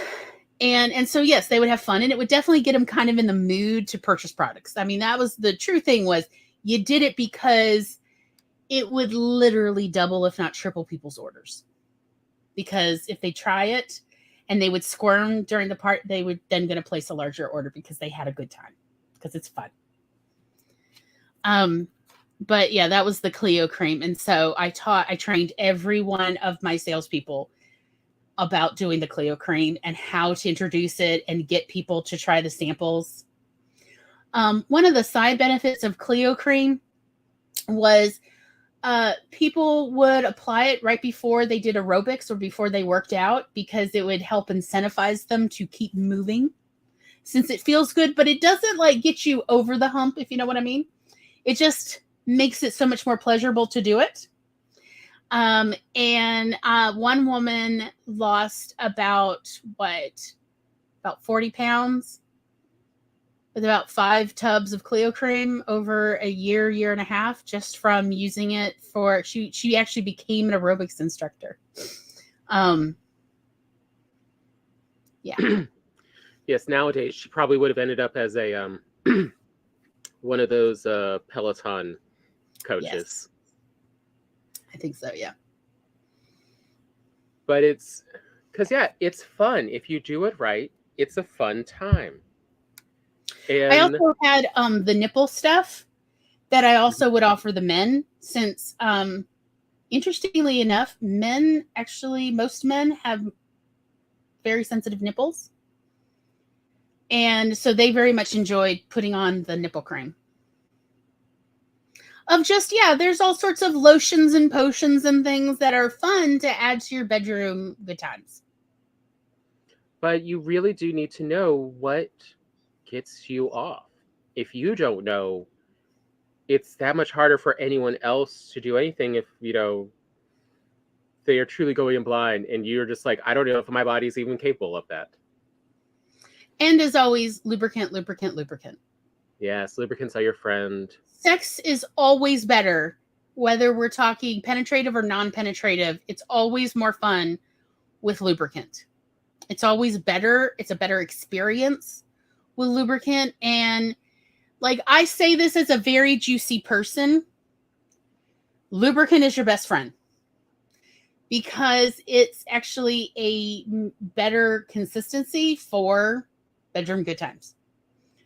So even if you are the kind of person like myself who has a tendency to have to put down towels before I have a bedroom Olympic fun, lubricant is still something I highly recommend everybody try adding to their good times. It has so many uses. It will only make it more fun. And the science behind lubricants has come a long way. It's really good stuff. The only time where I would caution about using it is if you are actively trying to get pregnant, because several lubricants can actually inhibit sperm motility. So that is the only time where lubricant is not your best friend, is if you are actually like in one of those fertility cycles. And then I don't recommend it. I just recommend extra more foreplay. But otherwise, lubricant, lubricant, lubricant, everybody lubricant. Ace people, I still recommend lubricant. Everybody, I recommend lubricant. Lubricant is wonderful. And also, it was something Charlie wanted us to be sure to mention. They're very sad that they could not be here with us today because they had a pop-up meeting today. But they wanted me to be sure to mention lubricant, lubricant, lubricant. That is a quote. Because the nice part about lubricants is it means that you can do repeated movements of any kind, internal or external, without much risk of damaging the skin. Versus if your skin does not have any lubricants on it, let's say even my arm and my hand, if I just do this for an hour, there's actually a decent chance I could damage this skin and I could break it. of lubricants make sure that you can do repeated stimulation of any part of your body without the risk of damage, because once you damage it, guess what? You now have to wait a few days for your body to heal itself before you can do that again. And if you're having a great time, who knows? Tomorrow is another day to have fun. And lubricants just mean there's not as much downtime and your body doesn't need to repair itself. You don't have as much trauma. You're not worried about micro tears as much. Micro tears are very important. Because there's a lot of things you can do that right at the moment when the nerves are being very active that may actually be damaging. And people brag about like, oh, she walked bow-legged. This is not a thing to brag about. This is a bad thing. It means that person has a lot of micro tears. They are open to infection now. They may have experienced enough skin stretching that there is some damage. None of these things are good. Lubricant smooths the way, and it actually can intensify pleasure. Also, there's many quality lubricants that are flavored, which that can be super fun on its own. I don't just But and also, like, you don't know what your hydration level is at the time, and even if you and whether you are someone who naturally produces a lot of lubricant or doesn't, using an external source of lubricant is one less thing to have to think about. / you may have to always, if you're just relying on naturally bodily made lubricants, you may suddenly have to stop your bedroom fun if just your body has run out of supplies. Mm-hmm. Like, it can only produce so much for so long. Yeah. And you don't always know what that time amount is going to be. I don't have any solid recommendations anymore for lubricants other than I highly recommend you just give it a try. I mean, of course, my personal favorite will always be ID Millennium, which is the silicone-based lubricant. And I know it's available at like Walgreens and CVS now. But I know that is not necessarily for everybody. And also, there's just so many wonderful lubricants on the market. My personal advice is buy a bunch of them and try them all out. It's just like condoms. Your sex life is worth the expense. Try some stuff out. I will also caution, I do not recommend DIYing this. Because of the nature of holes. This could go wrong really fast. Black mold spores exist everywhere, it seems like.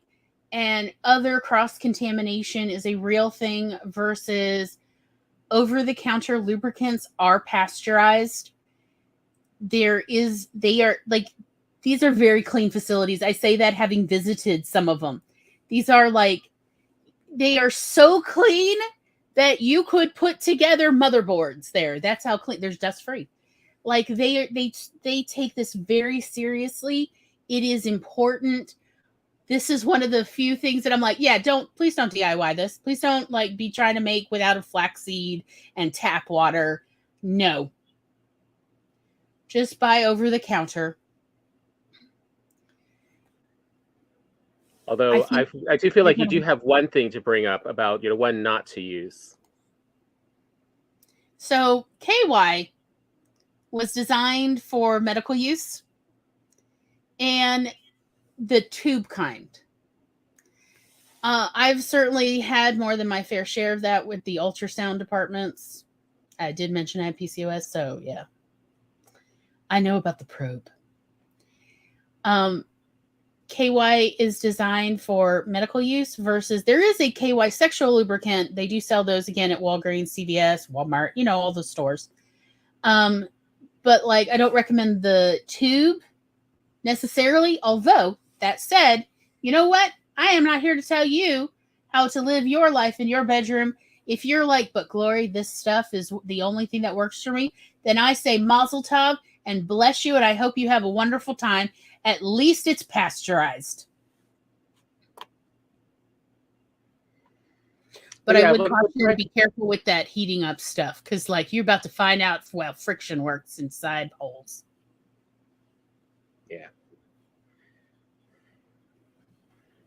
And yeah, Julie, no, do not use oregano oil for anything that goes Is inside the this body. like a TikTok thing? What a terrible idea. Well, I mean, it is antimicrobial, but it is Hard dangerous pass. antimicrobial. Hard pass. Don't use that inside holes. But yeah, like, but at the end of the day, every person is different. So that's why, like, don't go in with expectations for the other person. And we have kind of left out one of the most important lessons everyone eventually learns when they've had enough bedroom experiences that they enjoyed. What's that? If you're doing it right, you're probably giggling. Oh, yes, that was the other thing Charlie wanted us to mention. Was giggling is highly appropriate in the bedroom. And in fact, it's a very good sign if you're giggling. If both of you are giggling and you're having fun or chuckling, that's a good sign. Super serious is not it's not the time to be super serious in the bedroom when you're doing that sort of thing. If you are trying to pluck somebody's ingrown hair, yeah, be super serious because you can hurt them. But not super serious when you're just, what is it mom used to call it? A game of slap and tickle. I don't know. It's, an old-timey phrase, y'all. I don't know. This is what she used to call it, though. Was like, we're going to play a game of slap and tickle. Like, Mom, stop. Although that kind of leads me to another part of, of truly leave your ego at the door, because what turns on your partner about you is probably not what you're thinking. Eva's killing me here. Yeah. Foreplay, not for work. Exactly. It ain't supposed to be work. I have known couples that they are, it's no joke about dad bods turn on a lot of women. And I have known a few couples, she really liked it when he would play with his belly and have it, bounce around like Santa Claus's, jelly rolls. Yeah. Of like, she would laugh, but she would also get turned on. There was just something about it that she's like, keep doing it. Come on. Show me that belly. I think it's in part the playfulness of like not worrying that you look silly, of being a fool for your partner is like, kind of sexy, kind of, I don't know. It's fun. It's flirty. It's flirty. Yeah. And yeah, like a lot of flirting is not worrying what you look like, not worrying that you look foolish, because you're just trying to entertain them. You're just trying to have fun and be silly together. And, it's whimsical. People don't often think about sex in a whimsical way, but there's a certain element of whimsy that, can be a lot of fun in the bedroom. Because as we said earlier, climaxing is about ultimate relaxation. It is about letting go and not being worried. And guess what? Playing and laughter is a great sign of relaxation. It's a great sign of not being worried. Of like slap and tickle, of just of being silly, of having fun, of showing that the other person's safe. Of what is it that they want to do that turns them on that you can help them with? I mean, that is why a lot of couples do role play, because it is a way to have fun together. You're doing all the stuff you did as kids with an adult, but a lot of what we had fun playing is still play. Play is play. And have fun playing. And a lot of people really seem to forget this. Like, that is the problem with a lot of people in their 20s. They get so super serious about sex. That is what I really liked about selling adult novelties, was it's a toy. And one of the things I would explain to folks is, okay, so, I mean, let's be honest, vibrators are great for lady parts, for, say we say clitoris owners. They can be super fun. if you like it. There is like a single digit percentage of clitoris owners that don't particularly care for the vibration feel, but the majority of people do. And as I pointed out, no matter the type of partner, the gender, or whatever kind of partner you have, or partners, everybody likes gadgets, particularly gadgets with remotes. Also, now there's sucking ones. I know, it's so cool. If you don't like the vibration, you may like the sucking. Yes. And like that, a lot of partners like to be the one holding the remote or controlling the gadget. You're guaranteed an orgasm, and they're guaranteed a good time because they're the one in control, and they can make you have to wait to orgasm and delay it, or play around knowing that essentially an orgasm is practically guaranteed. So a lot of the pressure is taken off of performance, and it's just really about exploring bodies and having a good time and bonding together with gadgets.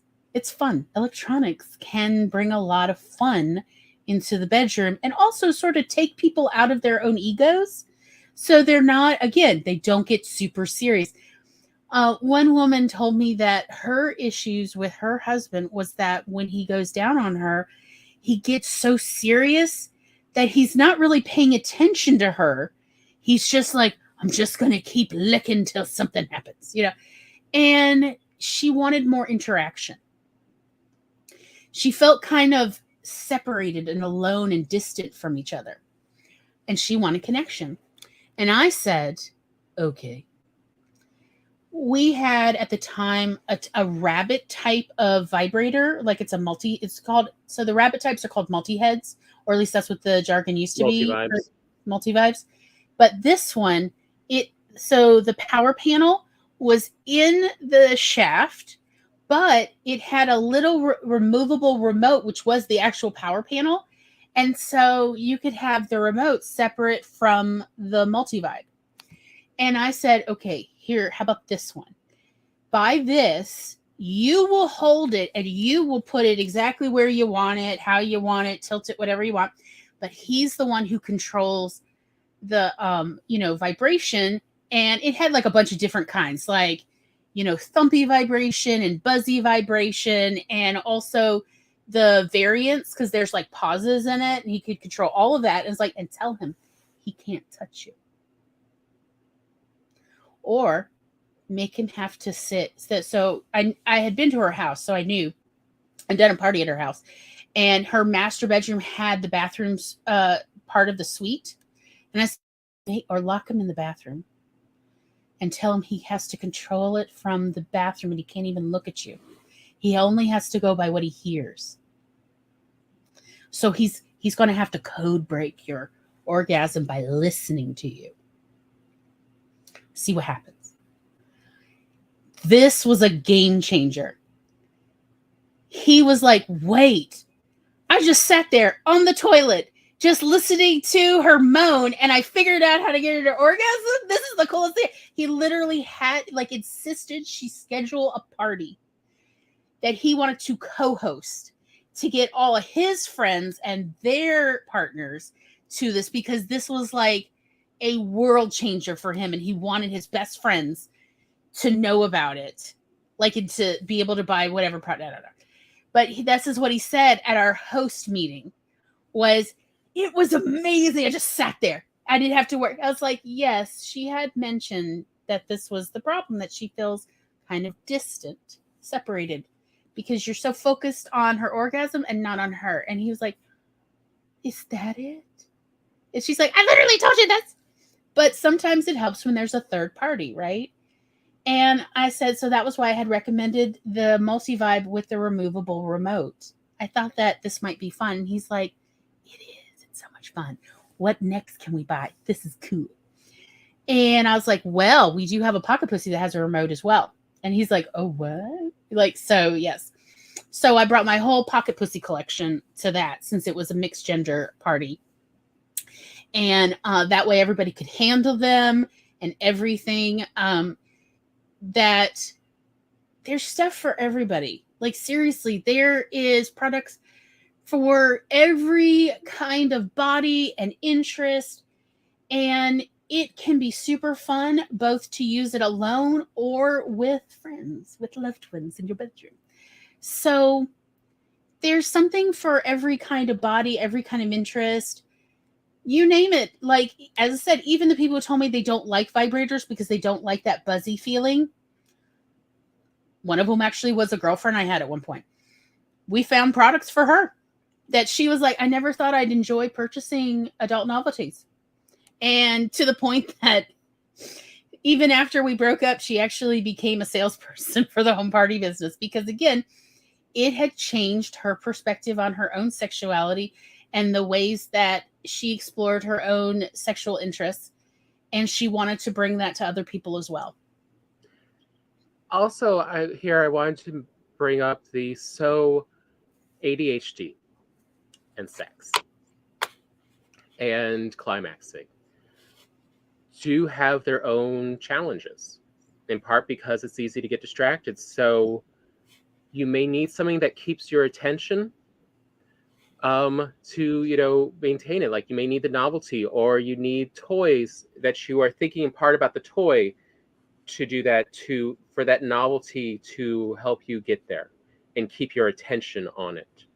But also just not having an ego about it, of just accepting I got distracted, I'm sorry, this of like we have to reset, this session's not going to work, and that it's not a value judgment about each other. Of yes, the goals are often everyone gets their cookie, everyone should climax who wants to climax, but sometimes it's just you want to spend time playing with them in a sexy way, and that's fine too. But yeah, once you're able to laugh in the bedroom, you can talk about what is it you really want out of it. And it's not always what the other person thinks it is. That's true. But also then they can be more understanding of the difficulties you might have, including it takes you forever to warm up. I've known both men, both penis holders and vagina holders, who it takes them 20 to 40 minutes of warming up before they even start to have potential for climaxing. And so you just have to work and plan with that. And that's fine. But it helps if your partner knows this. So they're not just like, well, my arms aren't going to hold up. What devices do we have? And they think it's them. And they misunderstand. Yeah.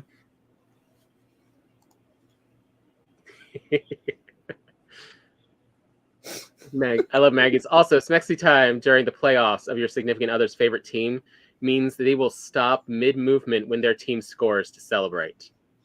Yep. Yeah. But it's having fun. If you're not having fun, you're doing it wrong. The whole point is not a performance evaluation that you are, given a judge's score on. That is not how this works. Also, just accept that health can definitely play a role in libido, and that this may not be the year for high sexual interest for you. Or maybe your health is great and you just are hot to trot. And that perhaps buying some novelties might help take some of that pressure off your relationship, because your partner maybe is having a stressful time and is not that interested in a lot of sex. And that this is like your relationship is fine, but you just have very different libido right now. And believe me, these kind of things do change. Nobody's libido is stationary their whole life. So many things happen. And also you may want to get novelties to cope with, if one partner has TMJ, guess what? They're not going to be able to use their mouth much for a lot of sexy time that requires a lot of continuous motion. Mm-hmm. Just the jaw's not going to hold up. Or their hands, if they're tired. Although, bringing that up, as far as hands go, lotion is your friend, hydrate those hands, get them nice and soft. Most people, I realize that, most people, not everyone, but most do appreciate a soft, hand, not an incredibly calloused, rough, will break skin by just petting someone hand. Well, what I recommend for those people with calloused hands, because they work with their hands, they maybe do manual labor, is I actually recommend that they wear vinyl gloves or nitrile gloves now. Just put on gloves and then lubricate the glove. Lubricate your hand in the glove. I mean, on the outside. Because like you can't, it's not necessarily a wise thing to get rid of a bunch of calluses if those calluses help protect your hand during manual labor. But there's nothing wrong with wearing gloves, okay? Just put on some nitrile gloves and lube up. Or even little finger cots, if you're just very dexterous. Like figure out what it is you both want, and then how do you work with that? Stop going, but if they can't do this, then why are we even together? It's like everyone has their personal capacities. We need to work with each other's capacities. Mm-hmm. Yeah, for people with frequently having hangnails, again, I recommended just wear gloves. That way the problem with hangnails is it opens your fingers to infection. And if you're touching other people's body parts, the butt is right there. And you definitely don't want to get fecal matter into a wound on your fingers. Wear gloves. There's nothing wrong with it. It doesn't mean you love them less. Wear gloves. It's no big deal. But that was one of the things that used to come up was like, I would never have my man on there. He works, he does mechanic work or he works with his hands for something else. And I'm like, it's called gloves. You just buy them at the store. And the same for dental dams. Again, I've had enough bad experiences with dental dams. I don't have the coordination. I have suffocated myself several times. I know, really, you and coordination is tricky. I was just thinking more of like, It's hard to suddenly, like, it's a real downer to the good time when you accidentally suffocate yourself real quick for a second. And they're like, stop breathing. Okay. I was also just thinking for like, my case, if you're someone with facial hair that isn't, that's a bit pokey and it's not soft, if you go down on someone, it might be a bit rough. And what I actually recommend is saran wrap. Because you can make it so much larger. Yeah. And it has now been approved that it's the whole saran wrap has holes in it, but those do not open up into permeable holes till it gets much hotter, like steam temperatures. And so they have not found that STIs transmit through saran wrap at human body temperatures. So that's what I recommend. Just a big old sheet of saran wrap. Far less likely to lose your grip and suddenly suffocate yourself. But also, like, people, if you have mouth piercings, that's also another reason to use dental dam or saran wraps, is because some of the ends and things can snag on delicate skin. But again, I want to point out, where there's a will, there's a way. This is about finding solutions. There is a solution for every human problem when it comes to how to do smexy time. But as long as you can always remember, this is about playing together. This is not about winning a competition or anything. Mm-hmm. Something else, though, that I really feel is not brought up enough, especially for men to understand, even though they sort of innately know this about themselves from masturbating, but they don't realize this when it comes to working with other people, is so everyone sort of reaches, you get up that roller coaster of arousal to climax by building tension in your body. And that is mostly done by repeated motion, hence the whole motion of the ocean. And it's having a familiar rhythm and a familiar speed. And if you change that suddenly, you will actually sort of go down a step on the arousal because you can't predict that motion.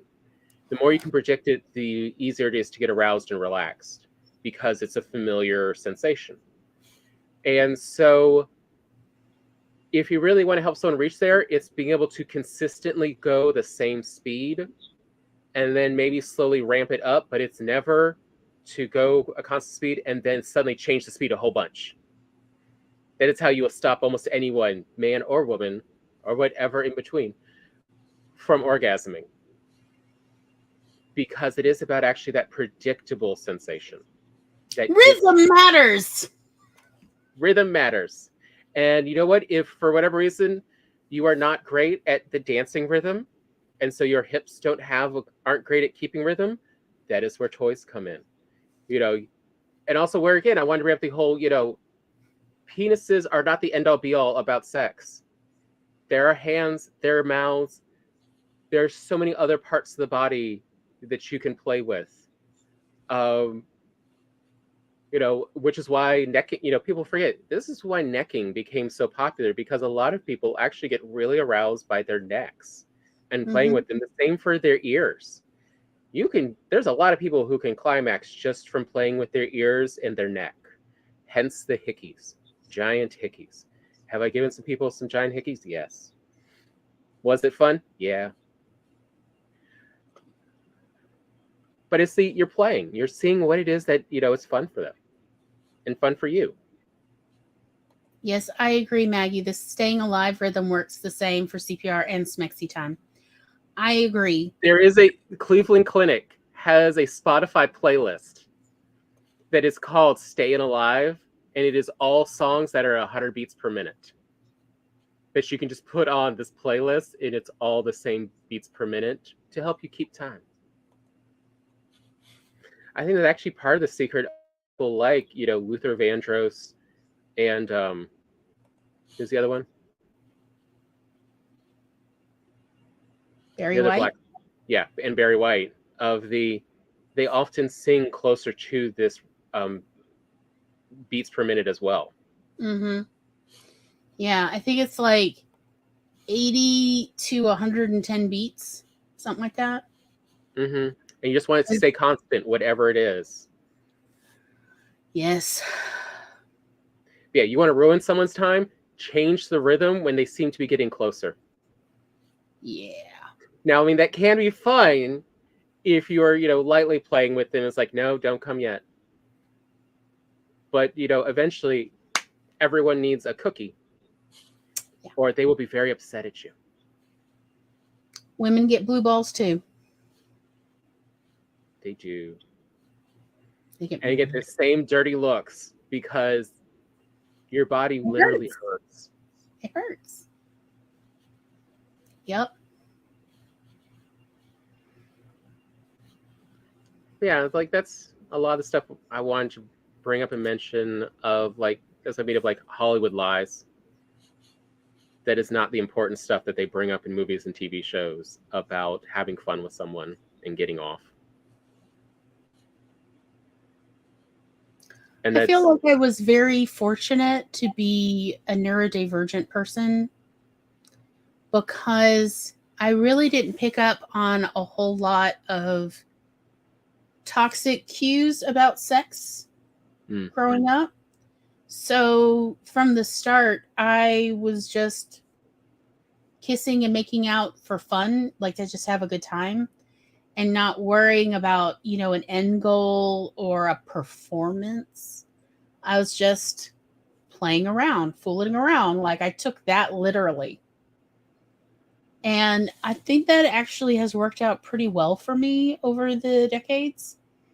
It's just, I consider it fooling around.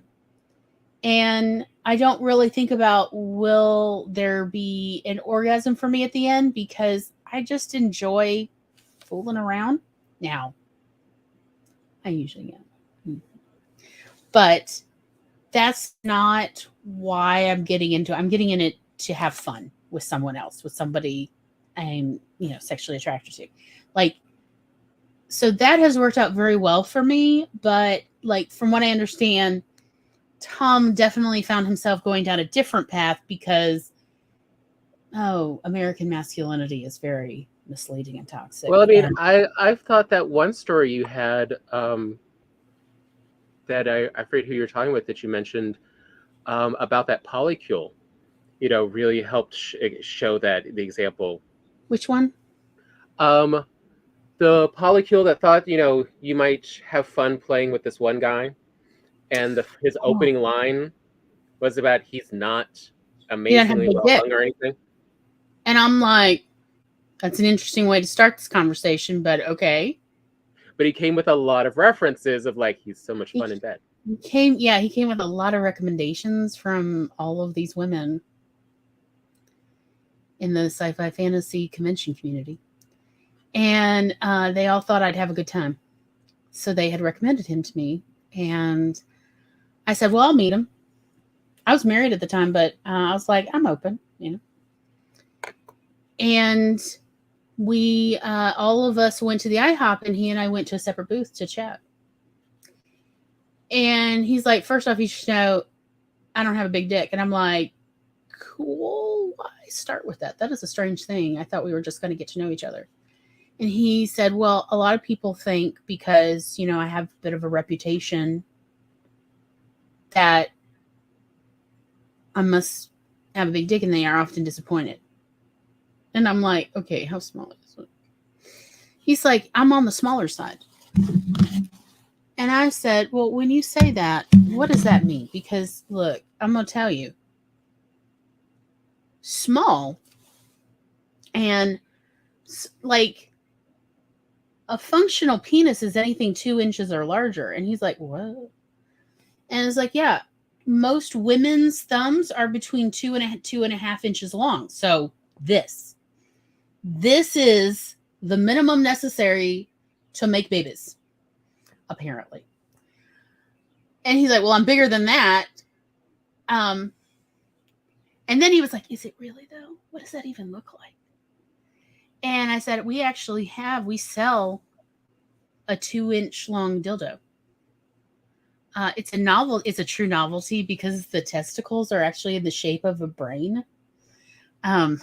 Because it's a joke gift.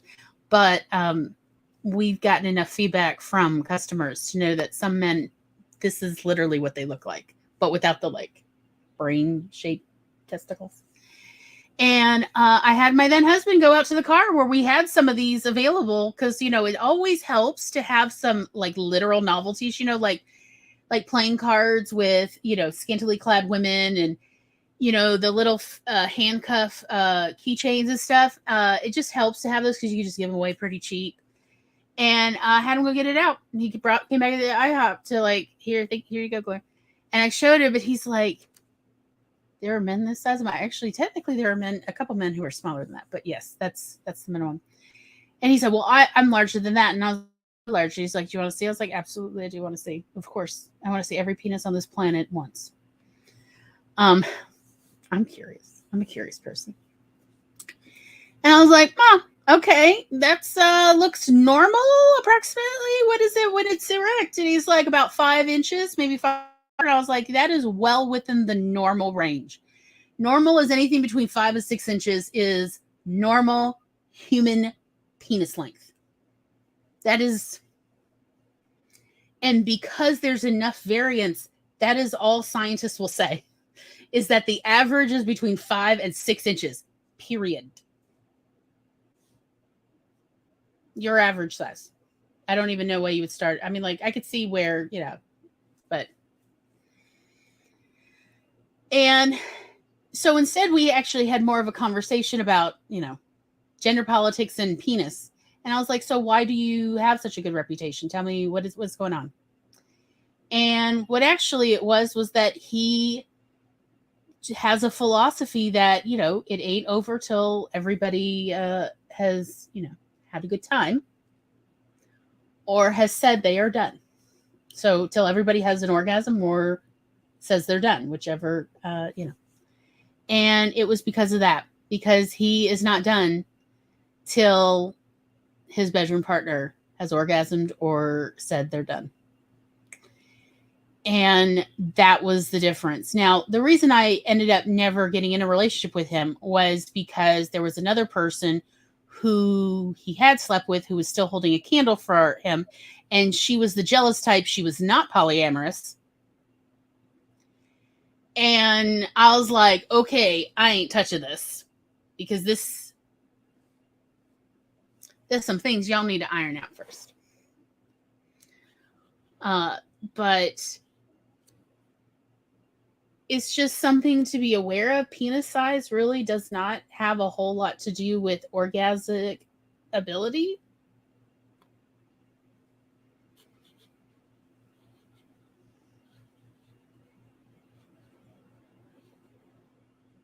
Give me one moment. There was something else, and now, of course, my brain. I was like, oh, that's the story. I don't know. Did I not tell him right? No, you did that. It was just, there was something else, and then it flew out of my brain. So like I'm trying to retrieve it, and it's just going, no.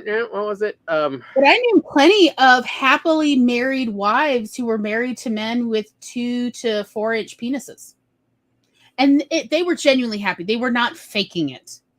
There's always somebody like who's putting on a brave face, but they're not happy. No, I'm not talking about that. Because like people, there was something about people going in the back room and asking us to go to the back room to show them products, that it was like a confessional. Suddenly all their truths would come out, things we did not ask about. So yes, I heard the like unvarnished truth from so many people in the back room. And yeah, there were plenty of very sexually satisfied wives who were in relationships, marriages they were very happy to be in, whose husbands had penises that were on the smaller side. And it wasn't necessarily due to steroids, although that is a thing. It was just the role of genetics. You get what you get. But they had husbands who were very open to listening to their wives about what they want sexually in the bedroom, and then doing that. Like, essentially, feedback is our friend, y'all. If I could say one thing to young men in particular, but just everybody in general, any neurodivergent person, feedback is your friend. Believe people when they tell you what they want in the bedroom, and that they can change their mind. So be prepared that they may change their mind once they get that, and they're like, okay, I thought that's what I wanted, but that's not what I want. That was what I wanted to talk about, was the misphrasing of feedback that we tend to have. So part of that problem of Hollywood and TV media influencing so strongly how people communicate in the bedroom is this, performance-based idea of sex. And so what you often hear, men asking is simply, did you come? And it's like, that is the wrong question. That is a performance-based question, versus the correct questions are always closer to either, should we keep going? Or I'm getting tired, we need to finish this soon, do we need to change something up? Did you have fun? Do you, but essentially letting them know where you are in things, and then essentially trying to ascertain where are they in this, meeting their goals. Of like, because if that's what they went in, of like, I wanted to climax and they haven't yet, that it's like, let's keep, it's like, I can keep going. Like, there was another one you had mentioned, I'm trying to remember what it was, but it was essentially the, I got off, but I still got energy, do you want to keep going type. Yeah. The difference in various male lovers I've had with, after having a good sex, of did you come versus are you satisfied, or do you like give me about 10 minutes and then I can like do more, but I need to rest real quick, and then while I'm resting, do you want to tell me what you want to do next? There's a difference. I did not like being asked, did you come? Like, what was that just happened? What did you think? I was a performance? I was like doing my impression of when Harry met Sally in the diner? Versus, I need to catch my breath. Do you want to keep going once I catch my breath? And if so, what? Or are you satisfied? Or what should we do next? Like, to just ask me, what should we do next? Do you want to keep going? Do you want to do different? Or do you want to go get something to eat? Which, so cruel to make me choose between more sex and get something to eat, because like, this is a Sophie's choice for me. But Yeah, is it Waffle House time? It's very romantic for me when somebody wants to feed me. It's like, yes, please feed me. Like, to ask, or do you want to go out to eat? Yes, I do. I want to be fed. Also, we're both clicking things. The enemy of bedroom relationship is the hype from the romance industry, is that toes should curl, screaming a name should happen, and then hours worth of cuddling without a shower in between. Yes, I agree. I hate that wet feeling and it gets cold. Oh God, what a turnoff. Versus, I really love cuddling after showers. I hate the sensation when my butt gets cold. I don't even like it when I'm sleeping. I will literally wake up because covers on sometimes when my butt gets cold, and like I have to roll over just to warm it up, because I will literally wake out of a sound sleep because my butt's cold. So yeah, I definitely don't like it with bedroom fun. Like, it's just a total day ruiner. But yeah, it's learning how to do that communication right, where everyone feels free to communicate and not judged in their communication. Yeah, when the guy said, if you want to keep going, I'm going to need about 10 minutes before I can go again. So in the meantime, why don't you tell me what you want? Or do you want to just go out to eat after this? He still needed his 10 minutes no matter what. 10, 20 minutes. And I just felt so seen. I really, it was just so nice of, thank you for asking, rather than assuming. It was really nice. And this was from someone who was a seasoned lover. And I really could tell the difference between, relatively inexperienced male lovers and experienced male lovers, because just from what he asked of, he had been doing this a while. People want to be asked. They don't want people to assume what they want next. And it was just so nice. And yes, so to conclude that, what I actually decided I want was, let's go out to the diner and then we'll come back and do more. If you got the energy, that's what I actually want. So that's what we did. Just to finish that story. Because another thing that's not really appreciated a lot or brought up in a lot of movies and stories is just as people have different ways of being aroused and getting turned on, I don't know a phrase other than how they are horny and when they are not horny varies from person to person. So some people may be horny and one session and that's it, they're done, they're good for anywhere from 12 hours to a week or two or a month.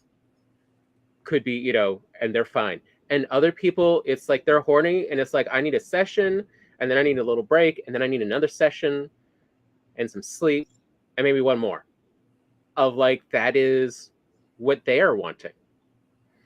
And so again, that's where negotiations, and one of the positive things really I thought came out of both of our times when we went into and became friends with a lot of people in the BDSM crowd, is they are real people in BDSM are all about negotiations and boundaries and open conversation and discussion.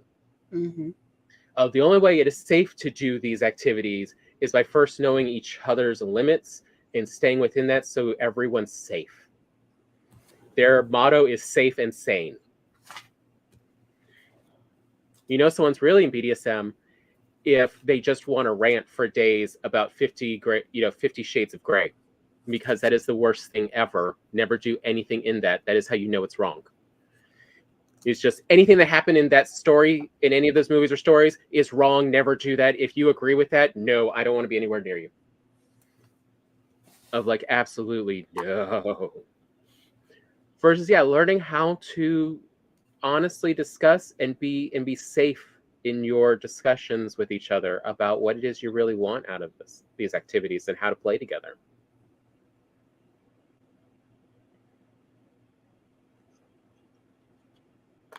Oh, yeah.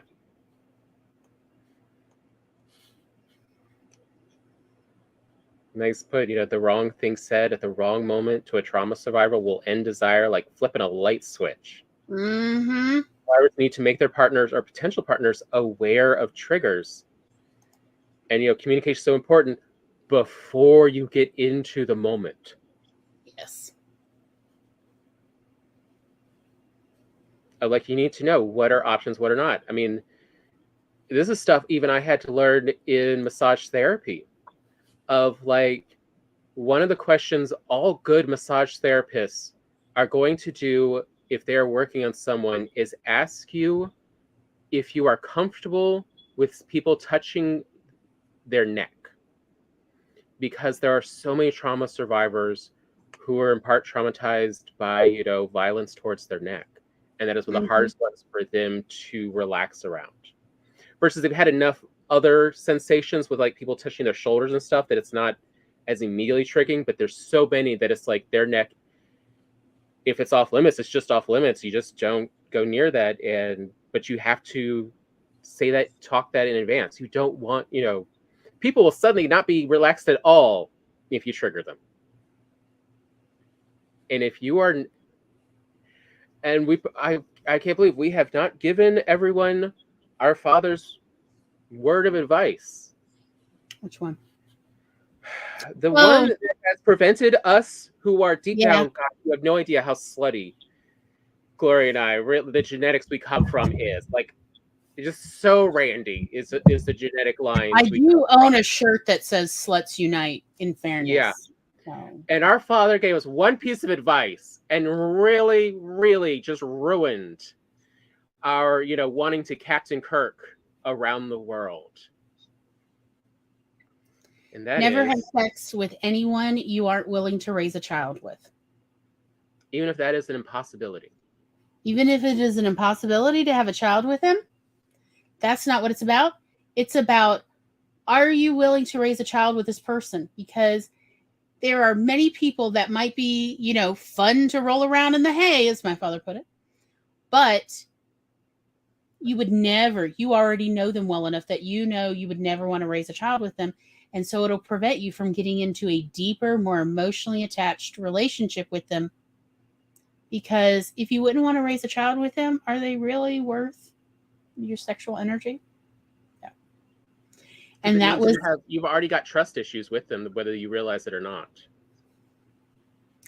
So that was his advice. And while it has made me sigh, a theatrical sigh, and pass on many people, many sexy, sexy people, I have turned them down because I already knew that a child wouldn't survive one day with them. They're so careless. They would lose a child.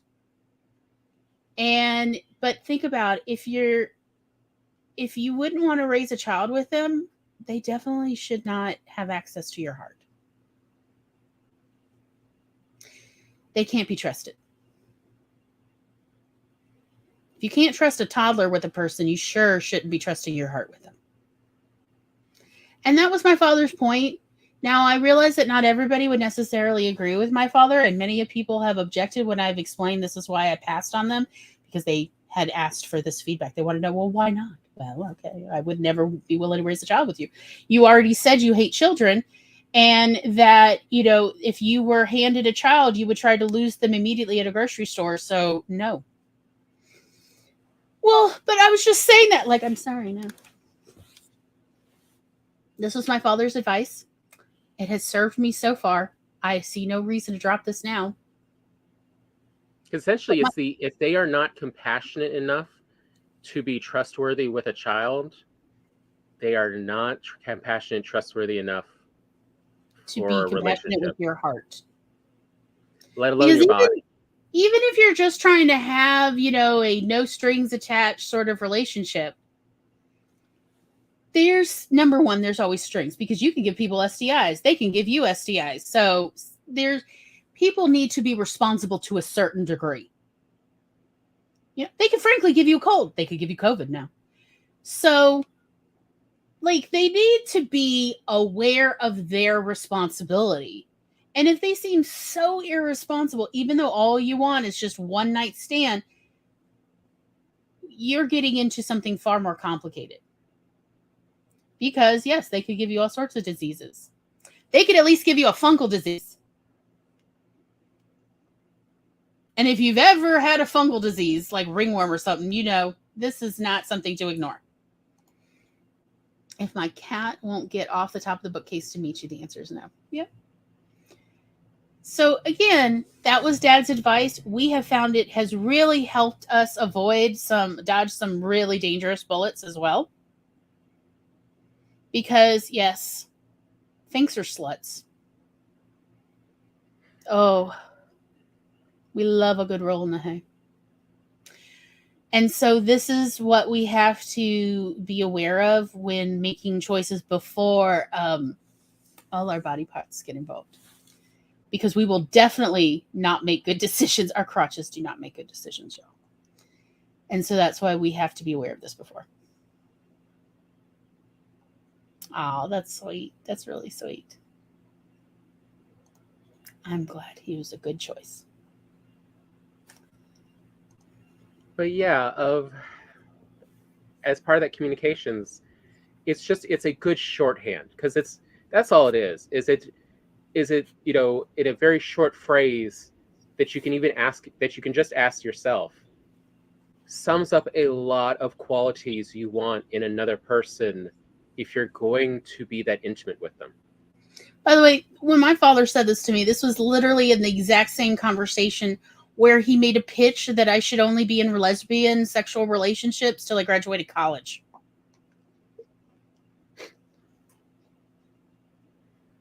Hence it doesn't matter if it's impossible for you to have kids with them. It's just a shorthand phrase to help you with the concept. It kept me away from so many bad boys too, honestly. I had already selected a pony from the herd, and that prevented me from making some very poor decisions, quite honestly, that my father did not know about.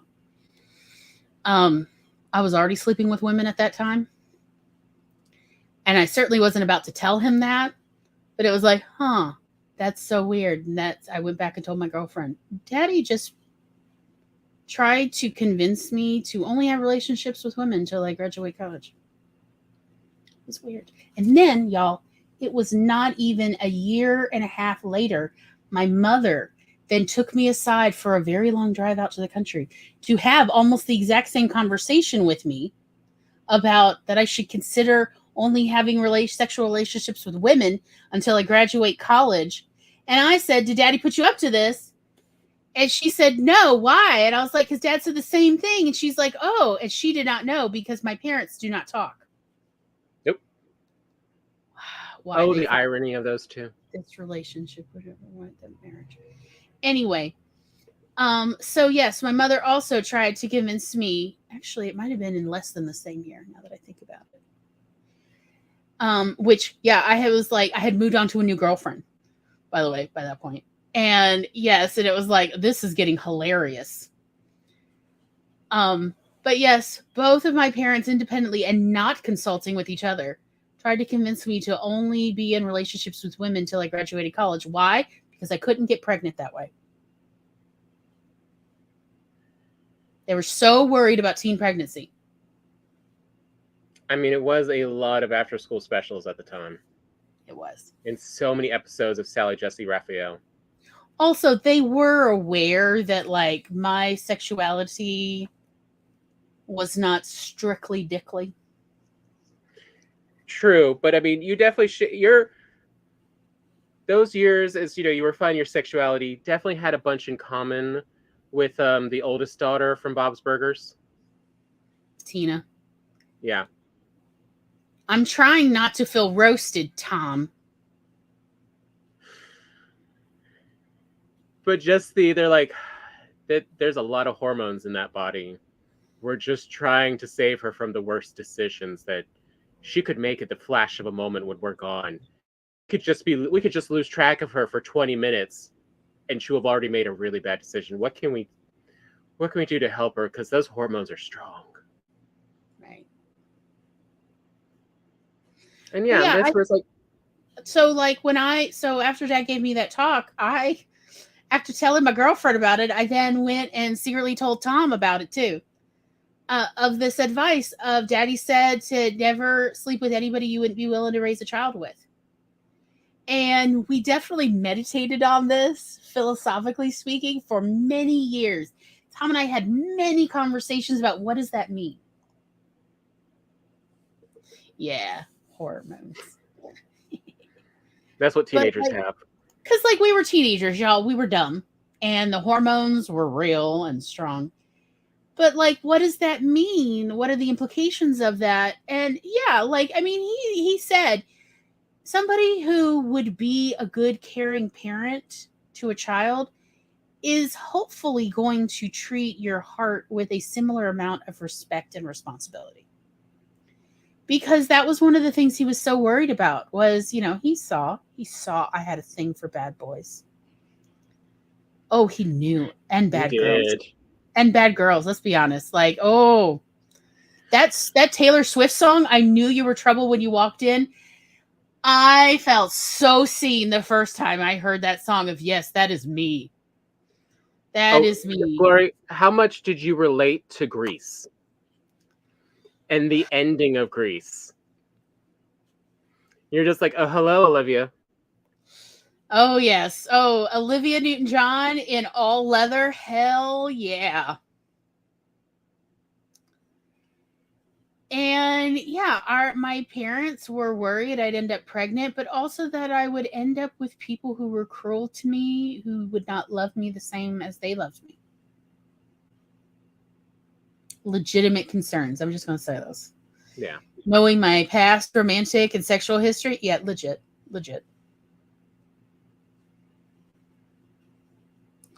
So there's all the advice our parents gave us. There's all the advice we've learned over the years. Good luck and God bless. And if you do have real other questions or stuff, there's always come visit us in the Discord.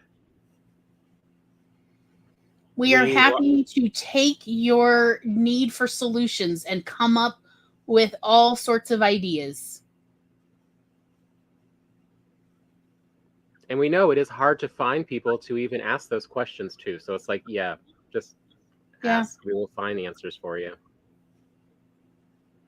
Yes, and keep communicating. Yeah, if you are afraid to communicate with somebody, that's not a good sign. I mean, there's nothing wrong with when you do have something that you're worried about, prefacing with, I don't feel that safe doing this, but we really need to, I really want to have this conversation with you.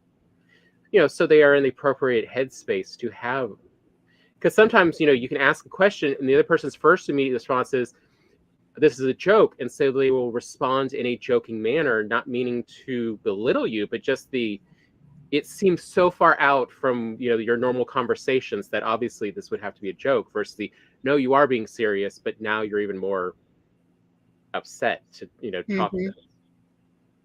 And so, make sure you let them know in advance that this is being a serious talk.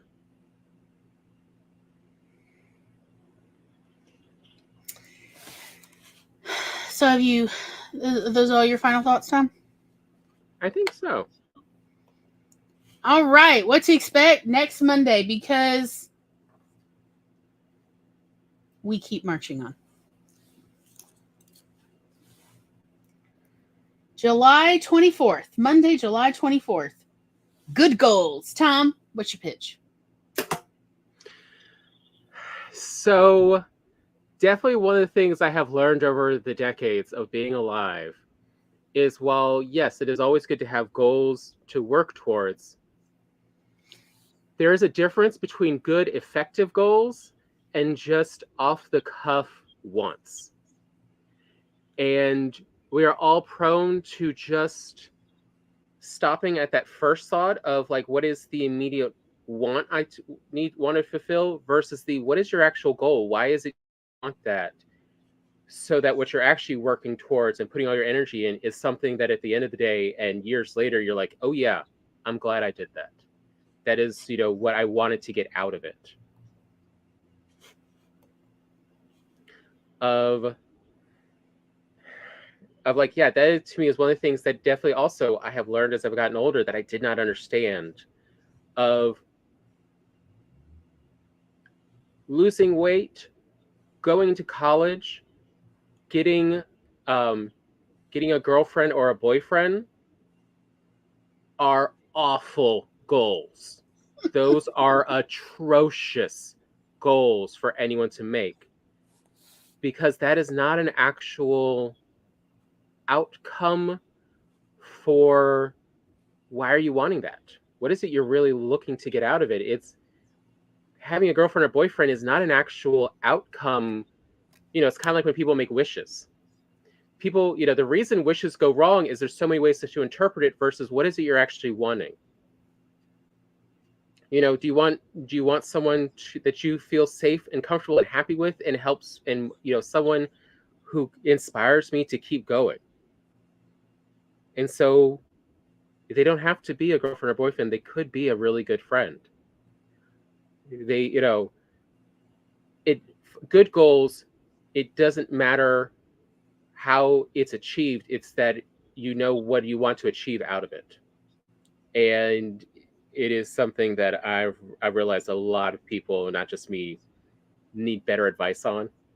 But yeah, going to college is not a real goal, because there's a lot of assumptions in there that you're not saying that are your real goals. So what are the real goals for going to college? Do you want a career out of that? Do you want to become a more mature person? What is it that going to college gets you? Do you just need to prove to other people that you can go to college and get good grades despite what they said about you? And you know what? That's a totally valid goal. If you just want to go to college for a semester or two just to see what it's like because you've been told that's not possible for you, then do it. That's a valid goal. But it's, why are you actually wanting this? What is it you want out of it? Mm-hmm. Why do you want to learn to drive? But yeah, so that's what I wanted to discuss next week about setting real goals. Is making sure the goals are what you want out of them, not just what you think will get you what you really need and want. Because a lot of times those fail. Maggie says healthy goals are something we all struggle with. Social pressure to do certain things or be certain ways, mental health in so many ways. Agreed.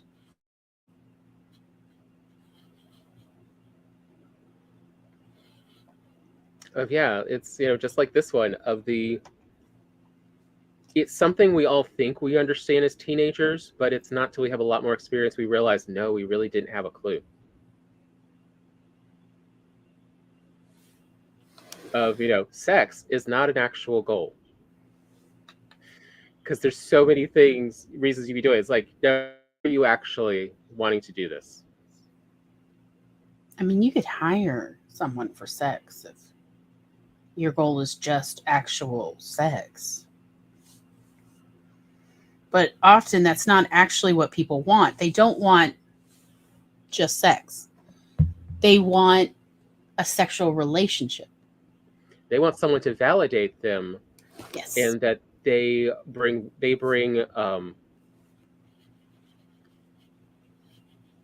a better world to someone else. Mm-hmm. They want that emotional validation. That's what they really want. But the goals they say, it's like, oh, these are awful goals. Let's teach people how to make real goals. The ones that 5 years later you're like, oh, I am so glad I put my energy into that, even if I didn't accomplish the end goal I said it was. Mm-hmm. I got out of it still what I wanted. Yeah. So that's what we're going to talk about on Monday. We hope you will come. We can't wait to see you. We hope you have a wonderful evening. Good night, y'all. Mwah, mwah, mwah.